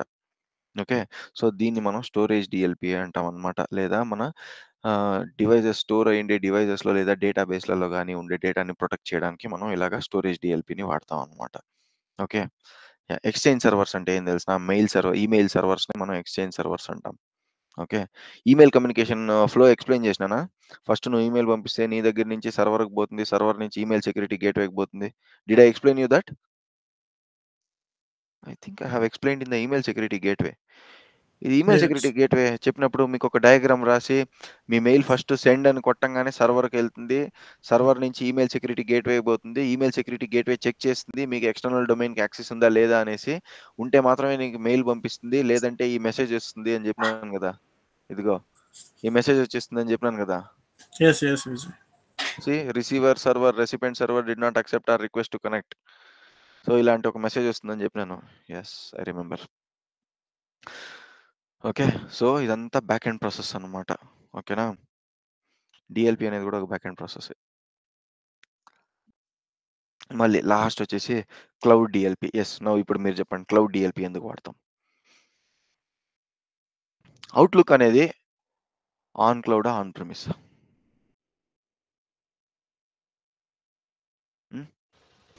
On premise. No no no no, On cloud. Outlook అనేది ఆన్ క్లౌడ్. క్లౌడ్ టెక్నాలజీ అది. అంటే అవుట్లుక్ అనే అప్లికేషన్ని నీ ఓన్గా అంటే మీ ఆర్గనైజేషన్ వాళ్ళే మేనేజ్ చేయరు. అవుట్లుక్ అనే టెక్నాలజీని Outlook క్లౌడ్ means మేనేజ్ చేస్తాడు. యా, జీమెయిల్ కూడా అంతే. ఈ జీమెయిల్ చెప్పండి, జీమెయిల్ ఆన్ క్లౌడా ఆన్ ప్రిమిసా? on cloud. Very good, Gmail కూడా ఆన్ క్లౌడ్ అన్నమాట. ఏ క్లౌడ్ పైన వర్క్ అవుతుంది Gmail? Drive, Google Drive. Google cloud పైన వర్క్ అవుతుంది అనమాట Google. జీమెయిల్. ఓకేనా, మళ్ళీ బాక్సా? గూగుల్ బాక్స్ అనే అప్లికేషన్ క్లౌడా, అది ఆన్ ప్రిమిసా? అదే ఇప్పుడు మీరు డ్రైవ్ లాంటిది, మీ డేటా అంతా అప్లోడ్ చేసి కంటైనర్లు క్రియేట్ చేస్తారు చూడండి, అది బాక్స్ అంటే. Is it on on cloud or on premise? On cloud. Yes, it is on cloud, you're right. So on cloud అంటే ఏం తెలిసిన, క్లౌడ్లో ఏదైతే అప్లికేషన్స్ రన్ అవుతాయో దాన్ని ఆన్ క్లౌడ్ అంటాం. ఆన్ ప్రిమిస్ అంటే ఏం తెలిసిన, నీ ఇంటర్నల్గా వర్క్ అవుతావు చూడు అప్లికేషన్లో, దాన్ని మనం ఆన్ ప్రిమిస్ అంటాం. ఓకే, ఇప్పుడు ఫర్ ఎగ్జాంపుల్ నీ ఆర్గనైజేషన్కి నువ్వే ఒక వెబ్సైట్ క్రియేట్ చేసుకొని దాని సెక్యూరిటీ మళ్ళీ దాంట్లో వచ్చే వల్నరబిలిటీస్ అంతా నువ్వే హ్యాండిల్ చేస్తే అది ఆన్ ప్రిమిస్. ఓకే, అదే నువ్వు నీ అప్లికేషన్ని క్లౌడ్లో అప్లోడ్ చేసేసి ఓన్లీ దాని సెక్యూరిటీ అంతా క్లౌడే చూసుకునింది అనుకో, దాన్ని మనం ఆన్ క్లౌడ్ అంటాం. ఓకే, అర్థమైందా డిఫరెన్స్ ఆన్ ప్రిమిస్కి ఆన్ క్లౌడ్కి? Yes, yes. Okay, so cloud డిఎల్పిలో ఏం చేస్తామంటే క్లౌడ్లో ఏ డేటా లాస్ జరగకూడదు అనేసి మనం ఈ క్లౌడ్ డిఎల్పిని వాడతాం అనమాట. సో ఇలా క్లౌడ్ డిఎల్పి వాడినప్పుడు ఏమవుతుందంటే క్లౌడ్లో మనం సెట్ చేసుకోవచ్చు, okay, which is confidential data, which is normal data, and then we can implement rules and regulations in order to prevent data loss happening in the cloud. ఓకేనా, అర్థమైందా? మళ్ళీ ఇంకొకటి ఏమంటే, now I have a doubt. For example నా సిస్టమ్నే ఎవరోతో దొంగిలిచ్చేసినారు, లేదా నా system ఎక్కడో దారిపోయింది. ఇప్పుడు ఈ పరిస్థితిలో మీరేం చేస్తారు చెప్పండి? నా ఆర్గనైజేషన్, నా ల్యాప్టాపే దారిపోయిందబ్బా, నా కంపెనీ ల్యాప్టాప్, ఆఫీస్ ల్యాప్టాపే దారిపోయింది. ఇప్పుడు ఏం చేస్తారు? దాంట్లో కాన్ఫిడెన్షియల్ ఇన్ఫర్మేషన్ అంతా ఉంది. అప్పుడు ఏం చేస్తారు మీరు చెప్పండి? ఫస్ట్ ఆఫ్ ఆల్ చేంజ్ చేస్తే పాస్వర్డ్ ఆఫ్ వెరీ గుడ్. రిమోట్గా you will remotely change your password. రిమోట్గా ఎట్లా పాస్వర్డ్ చేంజ్ చేస్తావు? హౌ? అనదర్ ల్యాప్టాప్ లో కానీ ఏదైనా Mails. దాంట్లో one by one. I mean one by one. Can somebody? By using two-way factors like mails. No, two way factor అంటే ఏం తెలిసిన, సెక్యూరిటీ చెక్ ని మనం టూ వే ఫ్యాక్టర్ అంటాం. Right. Two way factor user ID and password చేయకుండా నీకు two way factor ఎట్లా open అవుతుంది? వేరే ల్యాప్టాప్ లో లాగిన్ అయ్యి మనం రీసెట్ చేస్తాం పాస్వర్డ్. వేరే ల్యాప్టాప్ లో లాగిన్ అవుతావు, లేదంటే ఐటీ టీమ్ తో మాట్లాడి నీ మొబైల్ కే పంపించమంటావు లింక్ ని. వాళ్ళ దగ్గర లింక్ ఉంటుంది కదా, అకౌంట్ రీసెట్ పాస్వర్డ్ లింక్ ఉంటుంది కదా, అప్పుడు దాని ద్వారా లింక్ తీసుకొని నీ మొబైల్ కో లేదంటే మీ Right. Manager co. I'm telling you that reset password mails వస్తుంటాయి కదా. అది అది నువ్వు మల్టీ ఫ్యాక్టర్ అథెంటికేషన్ అన్నావు. Multi factor authentication is different. Okay. Multi factor authentication is completely different. So ఇప్పుడు నువ్వు యూజర్ ఐడి అండ్ పాస్వర్డ్ కొట్టిన తర్వాతే నీకు ఓటీపీ వచ్చేది. అవి రెండు కొట్టుకుంటే ఓటీపీ వచ్చి ఏం చేస్తావు? ఓటీపీ పెట్టుకొని ఏం చేస్తావు? ఫస్ట్ ఇప్పుడు నీ ల్యాప్టాపే దారిపోయిందంటే ఫస్ట్ అండ్ ఫార్మోస్ట్ థింగ్ నువ్వేం చేయాలంటే పాస్వర్డ్ని రీసెట్ చేయించాలి. ఎందుకు రీసెట్ చేయించాలి? ఇన్ కేస్ ఆ పాస్వర్డ్ ఏమైనా లీక్ అయిపోయింటే వాడు ఓపెన్ చేస్తే ఈజీగా ఇదైపోతుంది కదా, ఓపెన్ అయిపోతుంది కదా. సో అందువల్ల మనం ఏం చేస్తాం, ఐటీ టీమ్ కాంటాక్ట్ అయ్యి ఇమీడియట్గా ఆ పాస్వర్డ్ రీసెట్కి మనం నెక్స్ట్ స్టెప్స్ ఏముందో దాన్ని తీసుకోవాలా. అది ఎలా చేసుకోవచ్చు అంటే మన మేనేజర్ హెల్ప్ తీసుకొని డైరెక్ట్గా మన మొబైల్కి వచ్చేలా కూడా చేయొచ్చు. లేదా మన పర్సనల్ డివైస్కి ఏదైనా ఉంటే డైరెక్ట్గా నా పర్సనల్ డివైస్కి పంపించండి అనేసి manager you can directly take it to your manager's concern and manager will approve. Okay, approve చేసి నీ మొబైల్‌కో లేదా నీ పర్సనల్ డివైస్‌కో మెయిల్ వచ్చేలా చేస్తాడు. దాని ద్వారా నువ్వు పాస్వర్డ్ని రీసెట్ చేసుకోవచ్చు. ఓకేనా? ఇన్ కేస్ మల్టిపుల్ అటాక్స్ నీ పాస్వర్డ్ దారిపోయింది. దారిపోయినప్పుడు ఎవరో మల్టిపుల్‌గా దాన్ని అటాక్ చేస్తానే ఉన్నాడు. అప్పుడు ఏం చేస్తావు? Block the system. Yes. Block చేస్తాం. సిస్టమ్ బ్లాక్ చేపిస్తాం లేదా అకౌంట్ లాక్ చేపిస్తాం. నా యూజర్ అకౌంట్ నా అకౌంట్ విజయ్ చంద్ర అకౌంట్ అనుకో, ఈ అకౌంట్ లాక్ చేపిస్తాం అన్నమాట. లాక్ జరుగుతుందంటే యాక్టివ్ లాక్ చేపిస్తాం. సో దట్ వాడిని అటెన్షన్ చేసి కానీ లాగిన్ అనేది కుదరదు. వన్స్ లాగిన్ మ్యాక్ అడ్రస్ కూడా లాగ్ చేయొచ్చు. అడ్రస్ లాక్ అవసరం లేదు. మ్యాక్ అడ్రస్ లాక్ చేసే అవసరం లేదన్నమాట. సో వన్స్ వాడు సిస్టమ్ లాక్ చేసిన వాడు ఎన్నిసార్లు యూజర్ ఐడి పాస్వర్డ్ అయినా వాడు కరెక్ట్ యూజర్ ఐడి పాస్వర్డ్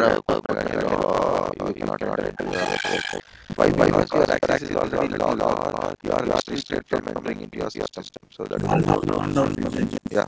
ఈ రీసెట్ పాస్వర్డ్ సెట్టింగ్స్ ఆప్షన్ ఉంటాయి కదా. సో ఆ process reset, what is the reason why you are getting reset? First tell me.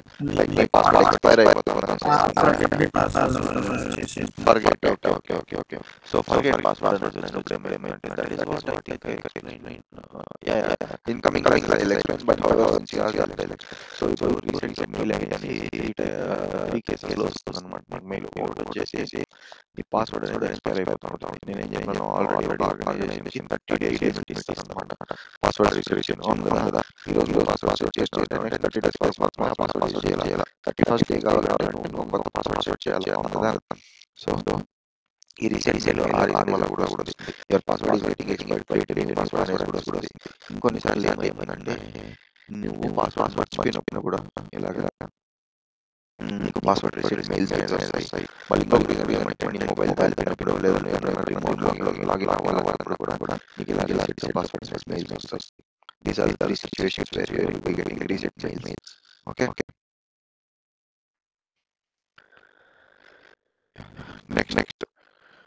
Next వచ్చేసి we have something called types of errors. Healthcare లో work చేసేటప్పుడు ఓకేనా. So different ఇండస్ట్రీలో work చేసేటప్పుడు అక్కడ వచ్చే డిఫరెంట్ కన్సర్న్స్ ఏమైనా చూద్దామన్నమాట. Okay, first and foremost health care confidential data available ఇస్తాము. First and foremost let me make it clear. basic sheet. Okay. Patient sheet. Okay. And then Case history. Patient details. Okay. Very patient details. So దాని తర్వాత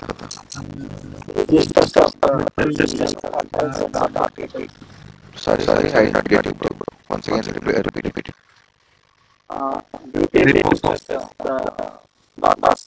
Okay. Yeah. Very good. Okay. Shift timings of the data. Okay. Male.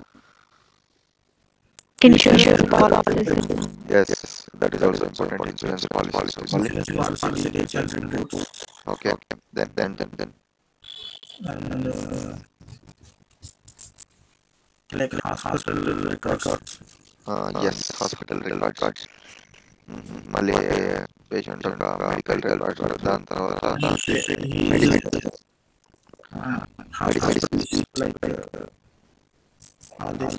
hospital bills. Hospital bills, మళ్ళీ medicines, name of the medicines, ఇవన్నీ మనం confidential data అని చెప్తాం అనమాట. So ఈ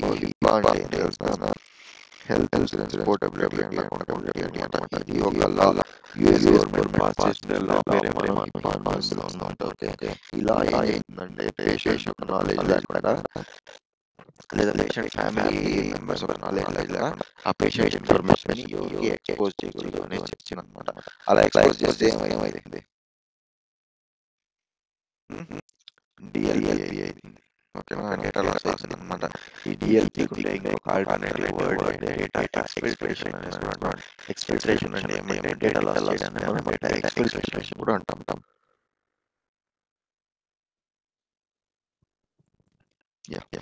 okay, అర్థమైందా? సో పేషెంట్ యొక్క డీటెయిల్స్ లేదా పేషెంట్ యొక్క నాలెడ్జ్ లేకుండా వాడి ఇన్ఫర్మేషన్ ని లేదా patient family details family knowledge లేకుండా ఆ పేషెంట్ ఇన్ఫర్మేషన్ ఎవరికి ఎక్స్పోజ్ చేయకూడదు అనేసి పాలసీ అనమాట. అదే విధంగా ఎక్స్పోజ్ చేసినామంటే it becomes DLP. Okay, next వచ్చేసి పిఐఐ. అంటే పర్సనల్ ఐడెంటిఫైయబుల్ ఇన్ఫర్మేషన్ మనం పిఐఐ అంటాం. సో ఈ పర్సనల్ ఐడెంటిఫైయబుల్ ఇన్ఫర్మేషన్ అనేది ఏమంటే ఒక పర్సన్ తను ఎవరు అనేసి ఐడెంటిఫై చేసుకునేలాగా ఉండే ఇన్ఫర్మేషన్ మనం పిఐఐ అంటాం. ఓకేనా, so who is this person or where is this అనేసి ఐడెంటిఫై చేసేందుకు ఉండే ఒక నంబర్స్ మనం we call it PII or personal identifiable information అనేసి పిలుస్తాం. Okay, verifying who is the person, that is nothing but PII data. ఓకేనా, so example ఎలాంటి డేటాకి మన ఆధార్ కార్డ్ ఉండొచ్చు, మళ్ళీ డ్రైవింగ్ లైసెన్స్ ఉండొచ్చు, ఓటర్ ఐడి ఉండొచ్చు. For example if you go to study abroad, so what is your పిఐఐ over there? Visa and passport and visa are your PIA. So by using passport and visa only, they'll identify who you are. Okay.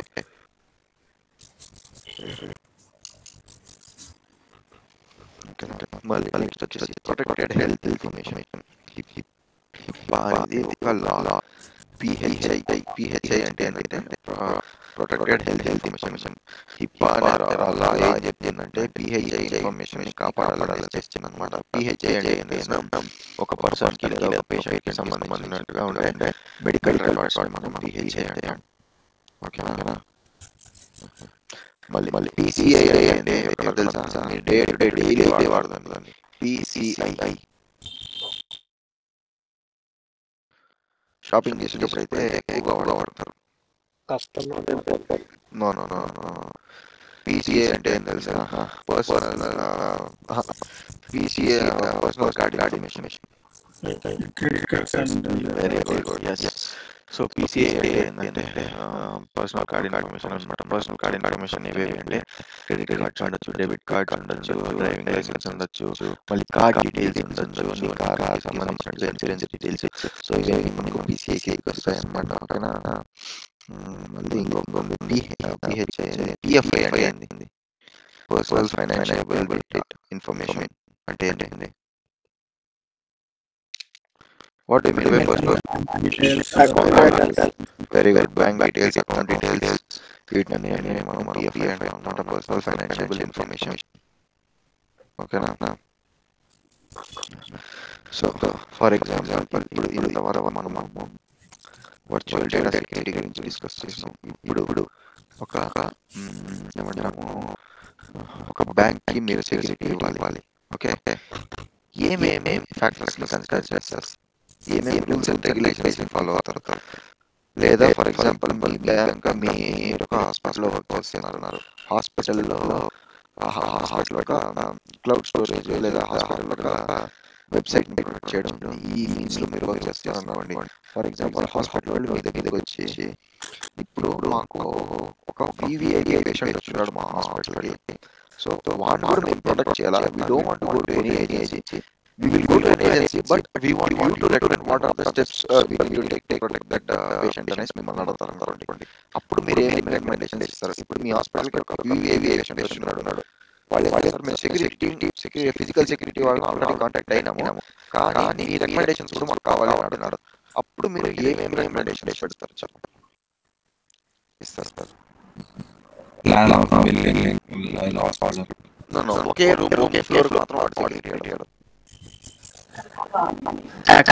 like access card. Very good. Yes. Access cards ni first access doors ni endi అని చెప్తాం. ఎందుకు access doors ni అని చెప్తాము? because some who had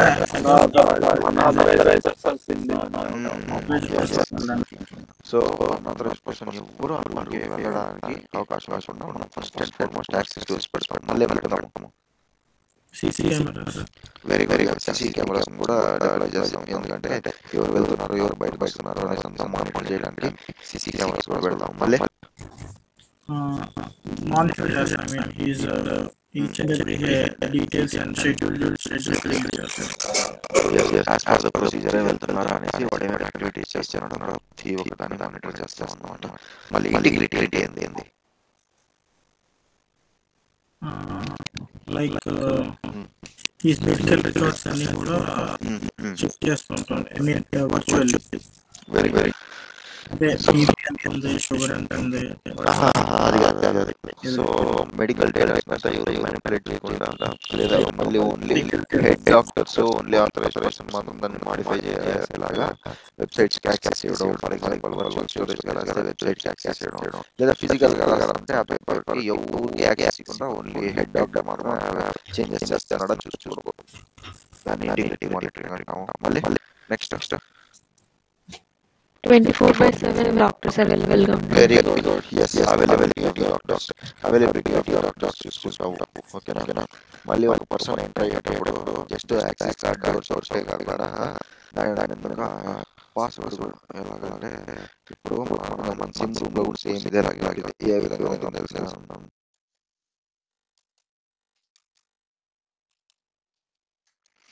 first నువ్వు నీ ID card పెట్టాలి. Okay, ID card పెట్టిన తర్వాత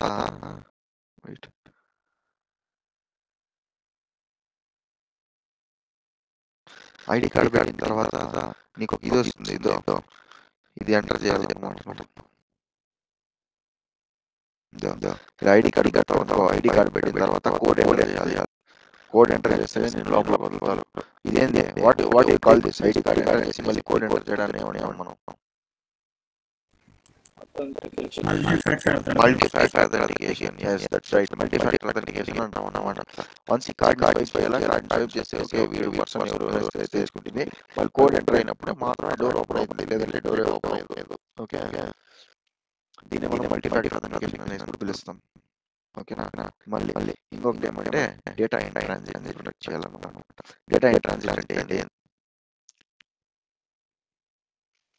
ఒక హెల్త్ కేర్ లో డేటా ఇన్ ట్రాన్సిట్ అంటే ఏది?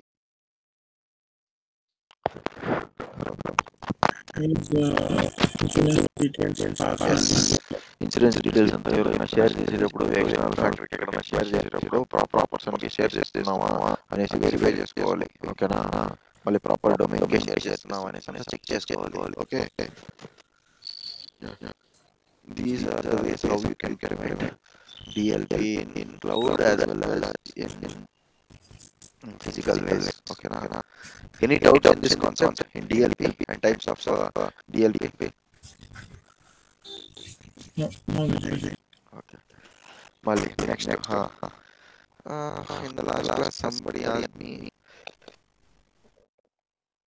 a doubt regarding what if a website doesn't work on SQL query, how to attack such websites, right? Who is that?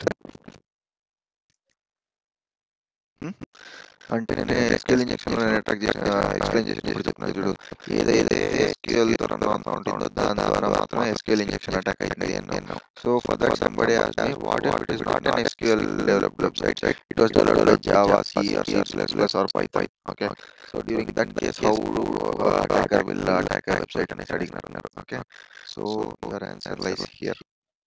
So దానికి మనకి cross site scripting అనేసి ఒక అటాక్ ఉందన్నమాట. So forget about the introduction, just come to this diagram.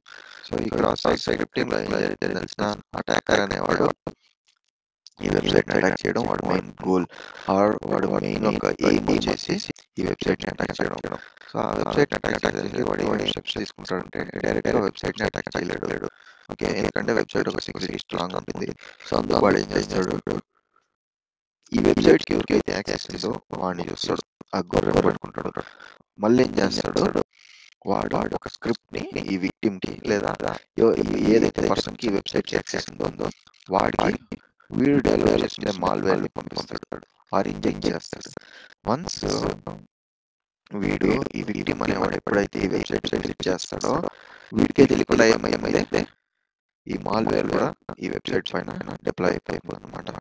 Once ఈ malware అనేది successful గా website లో install అయిపోతే ఏమైందంటే ఈ వెబ్సైట్లో ఉండే ప్రతి ఒక్క ఇన్ఫర్మేషన్ ఒక యాక్సెస్, మళ్ళీ ఆ వెబ్సైట్లో ఉండే కాన్ఫిడెన్షియల్ డేటా కావచ్చు, సెన్సిటివ్ డేటా కావచ్చు, ప్రైవేట్ ఒక ఇన్ఫర్మేషన్ అంతా ఎవరి చేతిలోకి వెళ్ళిపోతుంది అంటే ఈ అటాకర్ చేతికి వెళ్ళిపోతుంది అనమాట. దీన్ని మనం క్రాస్ సైట్ స్క్రిప్టింగ్ అంటాం. Okay okay. సో ఈ క్రాస్ సైట్ స్క్రిప్టింగ్ అనేది మనం ఆపాలంటే ఫస్ట్ క్రాస్ సైట్ స్క్రిప్టింగ్ అంటే అర్థమైందా? అటాకర్ అనేవాడు విక్టిమ్ కి ఒక మలిషియస్ కోడ్ ఇంజెక్ట్ చేస్తాడో లేదా పంపిస్తాడు.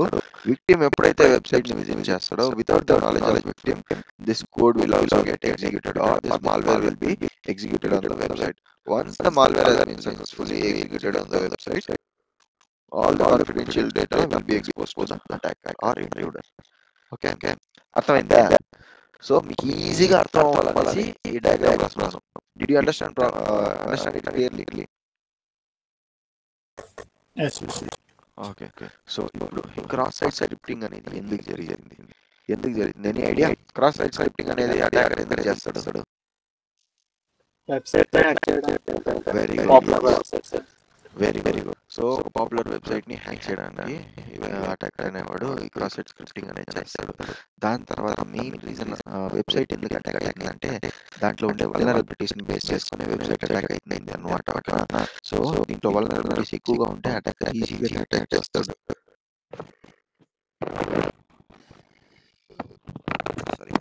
So there is no website without vulnerabilities. Vulnerabilities ఎలా ఏ వెబ్సైట్ లేదు. Okay, there will be one or the other vulnerability in a website. Okay, that is the reason why patching will be done. A vulnerability is exposed చేసి close చేయడానికి patching అనేది చేస్తారు అన్నమాట. Okay నా. So ఈ website ఉంటుంది కదా, ఈ అటాకర్ అనేవాడు ఏం చేస్తాడంటే వీటికి ఎందుకు పంపిస్తాడంటే దీంట్లో ఎక్స్టర్నల్ ఫేసింగ్ వల్నరబిలిటీస్ తక్కువగా ఉంటుంది. అంటే ఒక యూజర్ డైరెక్ట్ గా అటాక్ చేసేదానికి కాకుండా ఈ వెబ్సైట్ డిజైన్ చేస్తారు అనమాట. అందువల్ల వీళ్ళు ఈ విక్టిమ్ ని వాడుకొని వీడిని గొర్రె పిల్లలాగా చేసేసి దాని ద్వారా అటాక్ చేస్తారు అనమాట వెబ్సైట్. ఓకేనా? అదే మనము ఇప్పుడు ఇలాంటి సిచ్యువేషన్ లో కూడా మనం ఈ క్రాస్ సైట్ స్క్రిప్టింగ్ ని ఆపచ్చు, నిలపచ్చు. ఎలాగంటే ఏ పర్సన్ కి కోడ్ ని ఎగ్జిక్యూట్ చేసేదానికి మళ్ళీ ఎవరికి ఎక్స్టర్నల్ నుంచి వచ్చే డేటాని లోపల ఇంటర్నల్ గా తీసుకోవడానికి బ్లాక్ చేయాలన్నమాట మనం. ఎలాగంటే ఫర్ ఎగ్జాంపుల్ నువ్వు ఆ వెబ్సైట్ ఓనర్ అనుకో, నువ్వు ఆ వెబ్సైట్ కి నేను నా అకౌంట్ లో నువ్వు ఎంటర్ అవుతున్నావు, నువ్వు ఫేస్బుక్ ని హ్యాక్ చేయాలనుకుంటున్నావు, డైరెక్ట్ గా ఫేస్బుక్ ని హ్యాక్ చేయలేకపోతున్నావు. అందువల్ల ఏం చేస్తున్నావు, నా అకౌంట్ లో ఎంటర్ అయ్యి నా ద్వారా ఫేస్బుక్ అప్లికేషన్ ని హ్యాక్ చేయాలనుకుంటున్నావు. ఓకే, నా ద్వారా అప్లికేషన్ హ్యాక్ చేయాలనుకుంటున్నాను అనుకో, అప్పుడు నేను ఫేస్బుక్ లో రూల్స్ రాయొచ్చు అనమాట. ఆ అప్లికేషన్ ఏ విధంగా రెడీ చేయాలంటే ఫేస్బుక్ ని లెజిటిమేట్ యూజర్స్ కూడా ఏదైనా malicious code, unauthorized code execute చేస్తే ఆ కోడ్ రన్ అవ్వకూడదు లేదా కోడ్ ఇన్స్టాల్ అవ్వకూడదు అనేసి నువ్వేమైనా రూల్స్ సెట్ చేసినావు అప్పుడు ఏమైంది, మనం క్రాస్ సైట్ స్క్రిప్టింగ్ కూడా ప్రివెంట్ చేయొచ్చు అనమాట. ఫస్ట్ అండ్ ఫార్మోస్ట్ మనం క్రాస్ సైట్ స్క్రిప్టింగ్ ప్రివెంట్ చేయాలంటే ఏం చేయాలి? Every 15 days once, every monthly once మనం ఏం చేయాలంటే వల్నరబిలిటీస్ అంతా మనం ప్యాచింగ్ అనేది చేయాలన్నమాట. ప్యాచింగ్ అంటే ఏంది? Software updates. Very good, yes. So software update అనేది చేయాలన్నమాట. సో ఇలా సాఫ్ట్వేర్ అప్డేట్ చేసినప్పుడు ఏమవుతుందంటే ఎక్స్పోజ్డ్ వల్నరబిలిటీస్ ఏదైనా ఉంటే కూడా మన డెవలపర్స్ దాన్ని ఫిక్స్ చేస్తారన్నమాట. లేదా బగ్స్ ఉంటే లేదా డిఫెక్ట్స్ ఉంటే కూడా మన డెవలపర్స్ దాన్ని ఫిక్స్ చేస్తారన్నమాట. ఓకేనా? మళ్ళీ యాక్సెస్ ని రెస్ట్రిక్ట్ చేయాలా. ఓకేనా? అన్ఆథరైజ్డ్ పర్సన్స్ కి ఎవరికి యాక్సెస్ ఇవ్వకుండా యాక్సెస్ ని రెస్ట్రిక్ట్ చేయాలా. Okay okay. మళ్ళీ దాని తర్వాత వచ్చేసి ఎవరికి కోడ్ రన్ చేసేదానికి లేదా సాఫ్ట్వేర్ ఇన్స్టాల్ చేసేదానికి వెబ్సైట్ లో యాక్సెస్ ఇవ్వకూడదు. Unless and until he is an admin, you should not be giving permission to any person to run code. Okay, అర్థమైందా? మళ్ళీ నెక్స్ట్ ఏం చేయాలంటే వెబ్సైట్ ని ప్రాపర్ గా సెక్యూర్ చేయాలన్నమాట. ప్రాపర్ ప్రోటోకాల్స్ వాడి వెబ్సైట్ ని సెక్యూర్ చేయాలన్నమాట. ఎలా సెక్యూర్ చేస్తామంటే వెబ్సైట్ ని ఓన్లీ ఆథరైజ్డ్ పర్సన్స్ కి లేదంటే ఓన్లీ లొకేషన్ బేసిస్ పైన కూడా మనం ఒక వెబ్సైట్ ని ఎవరో యాక్సెస్ చేస్తారో ప్రివెంట్ చేయొచ్చు. ఫర్ ఎగ్జాంపుల్ ఫ్లిప్కార్ట్ బిజినెస్ అంతా ఇండియాలో ఉందనుకో, చైనా నుంచి ఎవరైనా యాక్సెస్ చేస్తా ఉంటే will you be giving him the permission to access? No. Yeah. So that is nothing but restricting the access based on geolocation. ఒక జియోలొకేషన్ బేస్ చేసి కూడా మనం యాక్సెస్ ని రిస్ట్రిక్ట్ చేయొచ్చు అనమాట. ఓకేనా? So this is all about cross site scripting. Did you understand this cross site scripting? అర్థమైందా? SQL injection కి క్రాస్ సైట్ స్క్రిప్టింగ్ కి ఏం వ్యత్యాసం చెప్పండి, ఇప్పుడు మీరు చెప్పండి. ఇది SQL injection. So SQL injection కి క్రాస్ సైట్ స్క్రిప్టింగ్ కి ఉండే తేడా ఏంది?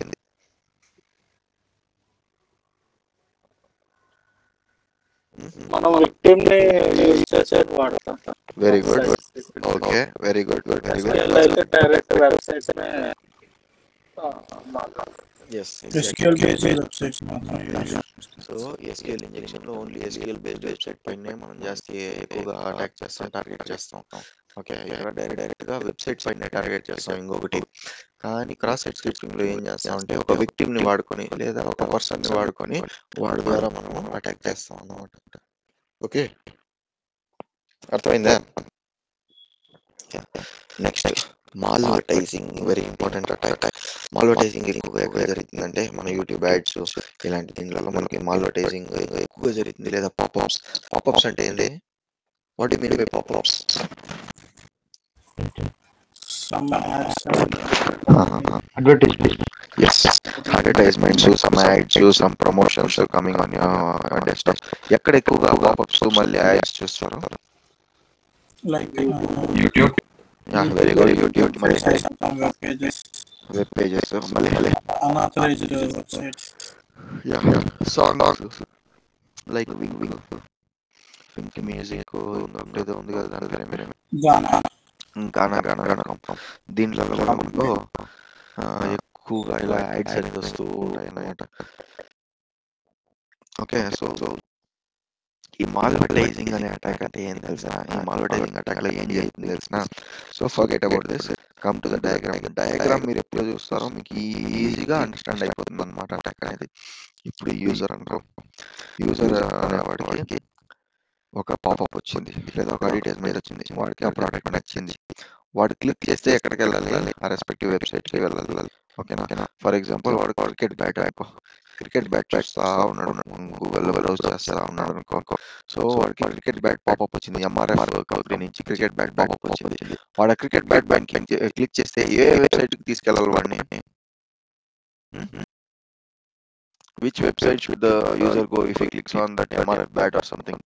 MRF official కదా, MRF official bat selling website కి తీసుకెళ్ళాలి. కానీ ఈ మాల్వర్టైజింగ్ అటాక్ జరిగింది మనకు ఒక వెబ్సైట్ పైన. అలాంటి సిచ్యువేషన్ లో ఏమైతుందంటే అటాకర్ అనేవాడు ఫస్ట్ ఈ వెబ్సైట్ ఒక నెట్వర్క్ ని హ్యాక్ చేస్తాడు. నెట్వర్క్ ని హ్యాక్ చేసిన తర్వాత ఏం చేస్తాడంటే ఆ వెబ్సైట్ లో రన్ అవుతా ఉంటాయి చూడు, యాడ్స్ కానీ ప్రమోషన్స్ కానీ పాపప్స్ కానీ, వీటన్నిటి కంట్రోల్ వచ్చేసి ఎవరు తీసుకుంటారంటే అటాకర్ తీసుకుంటాడు. అటాకర్ తీసుకున్న తర్వాత వీడు ఒక మాల్వేర్ ని ఇంజెక్ట్ చేస్తాడు. ఈ మాల్వేర్ ఏం చేసింది, వీడు మాల్వర్టైజింగ్ వెబ్సైట్ ఒరిజినల్ వెబ్సైట్ కి తీసుకెళ్ళకుండా వీడు ఏం చేస్తుందంటే థర్డ్ పార్టీ వెబ్సైట్ కి తీసుకెళ్ళిపోతుంది. ఓకేనా? ఆర్ ఏం చేస్తుందంటే ఆ వెబ్సైట్ లోనే వీడు ఎంటర్ చేసి యూజర్ ఐడి అండ్ క్రెడెన్షియల్స్ ఏదైనా ఉంటాయి చూడు, లేదా వాడు కార్డ్ ఇన్ఫర్మేషన్ ఏదైనా ఉంటుంది చూడు, దాని అంతా గ్యాదర్ చేసేస్తాడు అనమాట. ఈ మాల్వర్టైజింగ్ అటాక్ జరిగేటప్పుడు ఒక అటాకర్ ఫస్ట్ ఒక వెబ్సైట్ ని ఐడెంటిఫై చేస్తాడు, అడ్వర్టైజ్మెంట్ వెబ్సైట్ ని. ఆ వెబ్సైట్ ఒక డీటెయిల్స్ అన్ని గ్యాదర్ చేసుకుంటాడు. గ్యాదర్ చేసుకున్న తర్వాత వాడు ఏం చేస్తారంటే ఇక్కడ 2 టైప్స్ ఉంటుంది. నేను ఫిషింగ్ లో ఎక్స్ప్లెయిన్ చేశాను కదా, 2 టైప్స్ ఉంటుంది. ఒకటి ఆ వెబ్సైట్ నే హ్యాక్ చేసి ఆ వెబ్సైట్ లో ఉండే డేటా మొత్తం గ్యాదర్ చేస్తాడు, మళ్ళీ అదే దాంతో పాటు యూజర్ యొక్క డీటెయిల్స్ అనేది గ్యాదర్ చేస్తాడు. ఇంకొక మెథడ్ ఏమంటే వాడు ఆ URL క్లిక్ చేయగానే MRF వెబ్సైట్ కి తీసుకెళ్లకుండా ఒక థర్డ్ పార్టీ వెబ్సైట్ కి తీసుకెళ్ళిపోతుంది అనమాట. ఆ థర్డ్ పార్టీ వెబ్సైట్ కి తీసుకెళ్ళిపోయినప్పుడు ఏం చేస్తాడు, యూజర్ ఎప్పుడైనా వాడి డీటెయిల్స్ ఎంటర్ చేసినాడు అనుకో, ఆటోమేటిక్ గా యూజర్ డీటెయిల్స్ అంతా అటాకర్ చేతికి వెళ్ళిపోతుంది అనమాట. ఇది malvertising, using a malware in an advertisement network in order to gather the details. It is nothing but malvertising. ఓకేనా? అర్థమైందా? ప్రాసెస్ అర్థమైందా మాల్వర్టైజింగ్ లో? Did you understand the process of malvertising? Any doubts? Clear. Okay. So next వచ్చేసి logic bomb అనేసి ఉంటుంది అనమాట. Logic bomb అనేది ఏం తెలిసిన? టైం బాంబ్ అంటే ఏంది? What you mean by time bomb?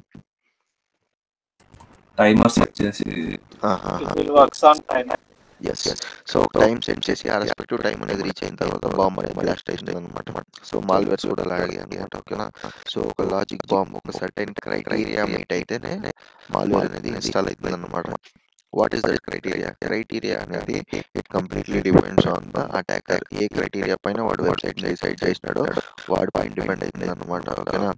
So for example big billion day ఈ రోజు నైట్ 12 o'clock స్టార్ట్ అవుతుంది అనుకో. So what is the criteria here? Date and time.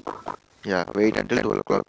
Okay, only after 12 o'clock you will be getting multiple discounts or multiple sale offers on a particular product కదా.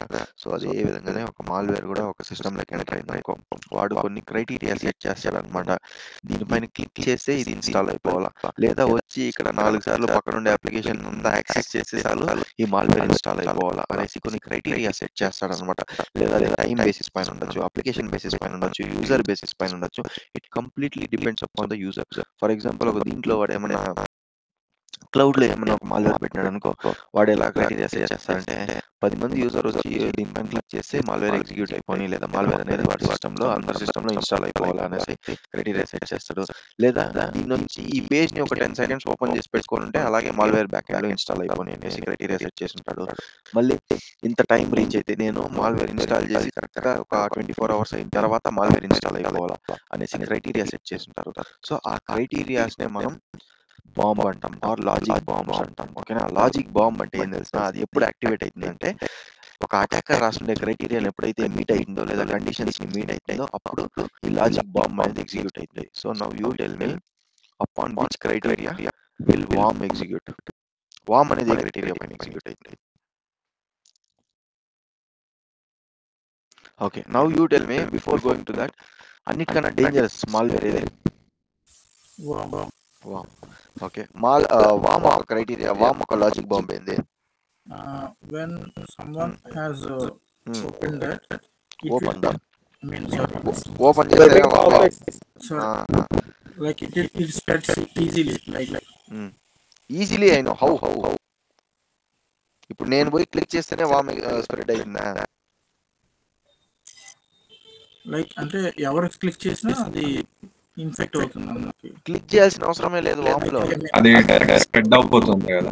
Spread అవుతూనే ఉంటుంది, మనం click చేసే అవసరమే లేదు. అవసరం లేదు. అదే mean I'm telling you that No, no, you are telling it in a different way. You are telling it for virus. Virus is different, worm is different. I was asking you for worm, whereas you are telling it for virus. Virus అనేది మనం click చేస్తే అప్పుడు execute అవుతుంది. That is the logic in virus. Worm లో logic ఏమంటే నీ system లోపలికి enter అయితే చాలు ఆటోమేటిక్ గా దానికదే ఇన్స్టాల్ అయిపోయి దానికదే స్ప్రెడ్ అయిపోతుంది, కరోనా వైరస్ లాగా. Like okay okay, so that is the criteria in వామ్.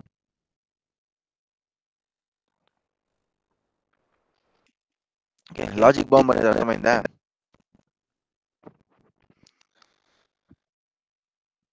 ఇప్పుడు అదే విధంగా రాన్సమ్ వేర్ లో క్రైటీరియా ఇది. What is the logic bomb in ransomware? Ransomware లో లాజిక్ బాంబ్ అనేది what is the logic behind ransom wear?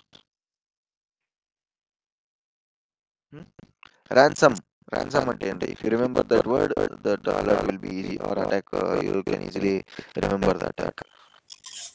once it enter into the system, it will encrypt all the data. Yes.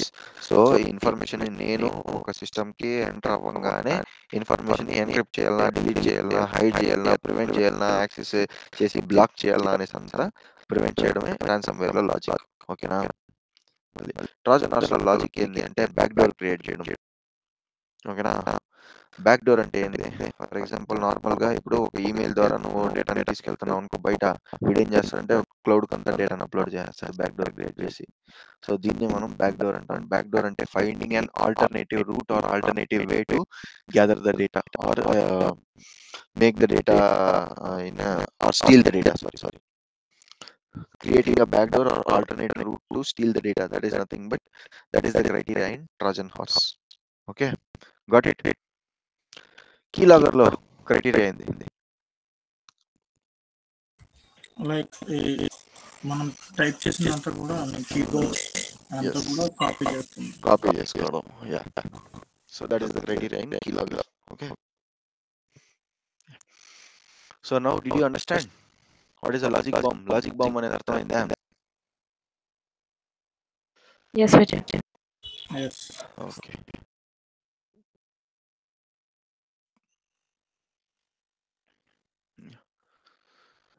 Next వచ్చేసి DNS poisoning. Now you tell me what is the actual role of DNS?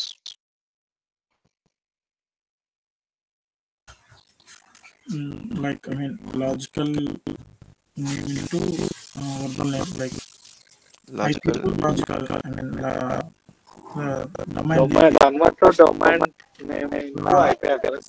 right?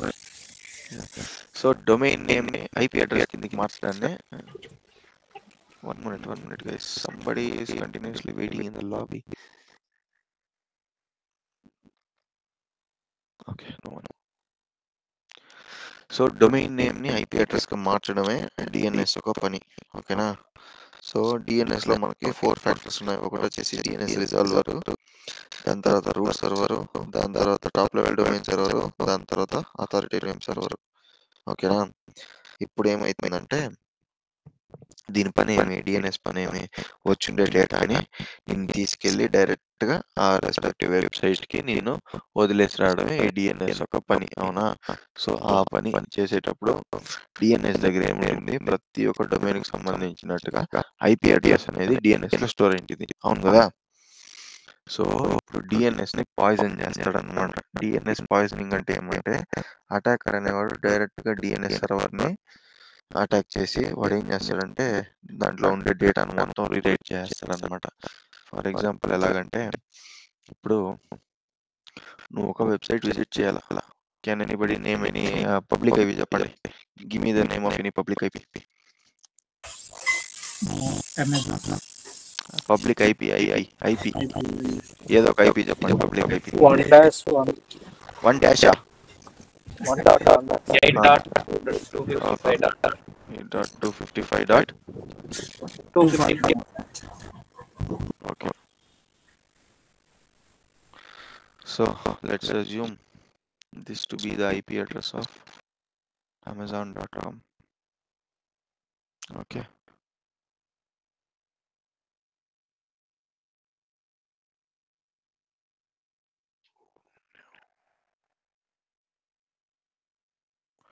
Let's assume this to be the IP address of Amazon.com. Okay. Now tell me any other IP address. Public IP. 244.232.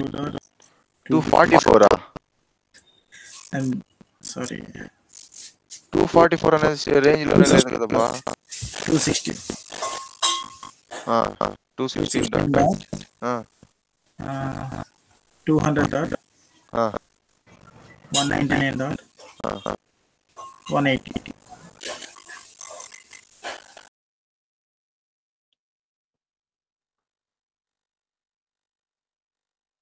Okay.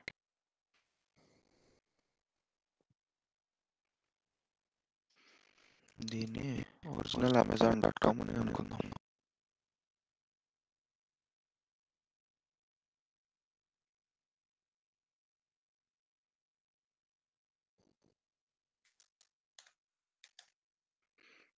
ఈ రెండు ఒకటేనా?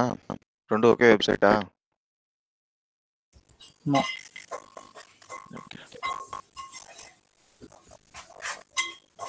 దీనికి కింద ఓ పెట్టండి సరిపోతుంది. అది no intentionally edit that. Okay.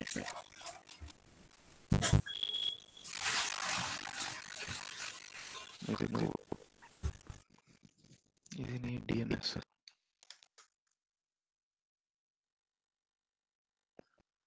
ఇది DNS server అనుకున్నాం. DNS server. నువ్వు Amazon.comకి వెళ్ళాలి. ఓకేనా? Amazon.com నువ్వు వెళ్ళాలనుకో, నేను ఎక్కడికి తీసుకెళ్ళాలి? డిఎన్ఎస్ పైన దానికి తీసుకెళ్ళాలా, కింద దానికి తీసుకెళ్ళాలా? 1.8.255.24 కదా. ఇప్పుడు ఈ డిఎన్ఎస్ రికార్డులో Amazon.comకి ఏ ఐపీ రాసి పెట్టింటాడు? ఇది అమెజాన్ అనుకుందాం. Amazon.comలో వెయిట్, ఇలా ఒక ఇది ఉంటుందా Amazon.comలో?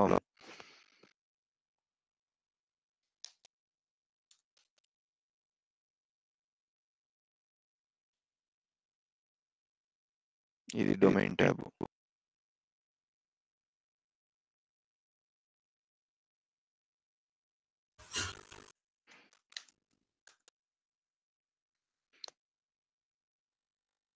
ఇది IP address tab.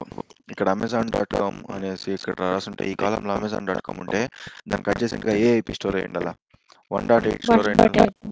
Very good. 1.8.255.24 ఈ ఐపీ స్టోర్ అయ్యి ఉండాలా. కానీ ఈ డిఎన్ఎస్ని అటాక్ చేసినప్పుడు ఈ అటాకర్ ఏం చేస్తాడంటే వీడు ఏం చేస్తాడంటే instead of storing this particular ఆటోమేటిక్గా అది ఈ ఐపీ అనేది ఇక్కడ స్టోర్ ఏంటండి. వాడు ఏం చేస్తాడు తెలిసిన అటాకర్ అనేవాడ ఈ ఐపీని ఎరేజ్ చేసేసి ఈ ఐపీని రాసేస్తాడు. ఓకే, మన డిఎన్ఎస్లో ఈ ఐపీని రాసేస్తాడు. ఈ ఐపీని రాసినప్పుడు ఏమవుతుంది, మనం amazon.com అనే దానికి రిక్వెస్ట్ చేసినామంటే ఎక్కడికి పోతుంది రిక్వెస్ట్? ఎస్, సో రిక్వెస్ట్ అనేది వీడికి వస్తుంది అనమాట. ఓకేనా, దీన్నే మనం డిఎన్ఎస్ పాయిజనింగ్ అంటాం. డిఎన్ఎస్ని అటాక్ చేసి దాంట్లో ఉండే డేటాని మ్యానిపులేట్ చేసి ఫేక్ వెబ్సైట్ ఒక డేటాని రాసి పెట్టేస్తాడు.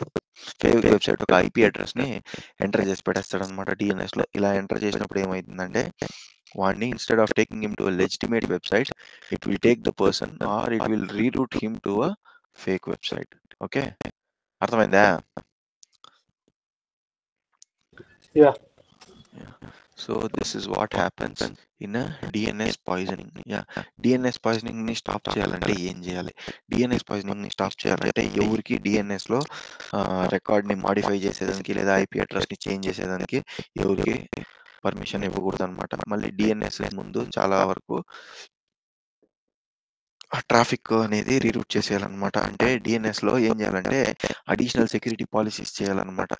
ఎవరు డిఎన్ఎస్లో ఏదైనా క్వెరీ రన్ చేయడానికి కానీ లేదంటే ఏదైనా వెబ్సైట్ని ప్లేస్ చేయడానికి కానీ you should not giving him the permission.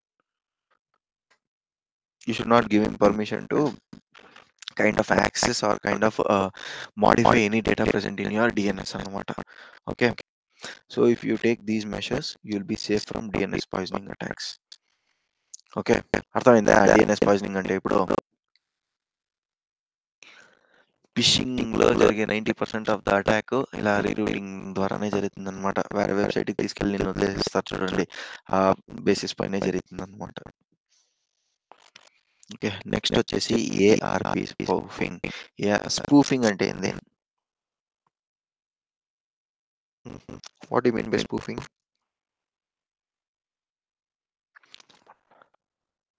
Okay, so spoofing is nothing but whenever you are trying to pretend to be someone else, okay, or whenever you are trying to pretend to be the original person, that is nothing but spoofing. Okay, so ఈ spoofing attack లో ఏం జరుగుతుందంటే బేసిక్గా ఇది internet, ఇది router, ఇది నువ్వు.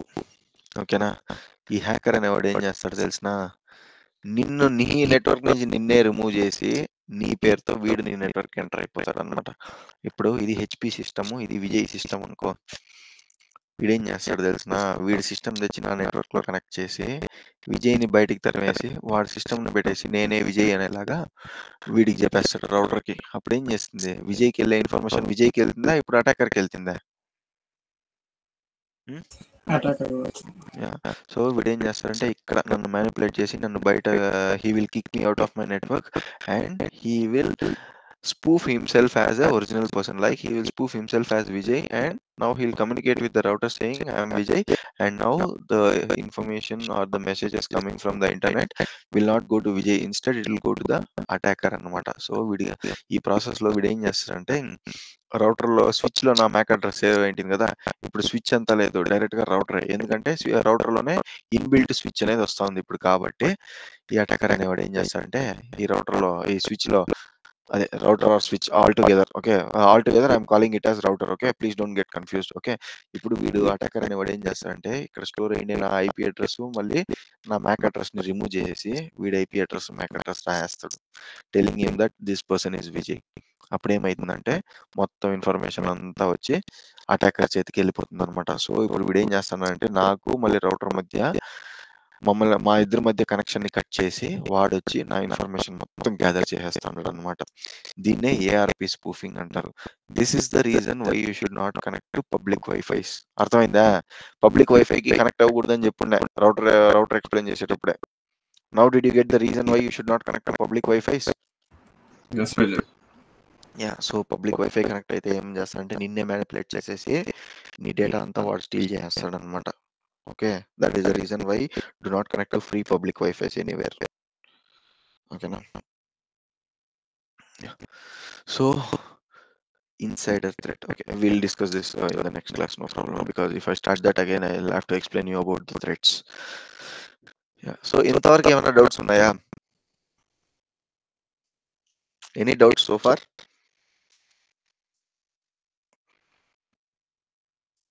Yeah.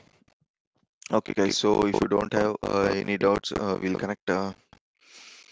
Okay, so ఇంకా మనం రేపు కనెక్ట్ అవుదాము. ఇప్పుడు for example if you don't have any doubts, then we can connect in the next class. Okay, yeah, thank you for joining, have a good one, bye.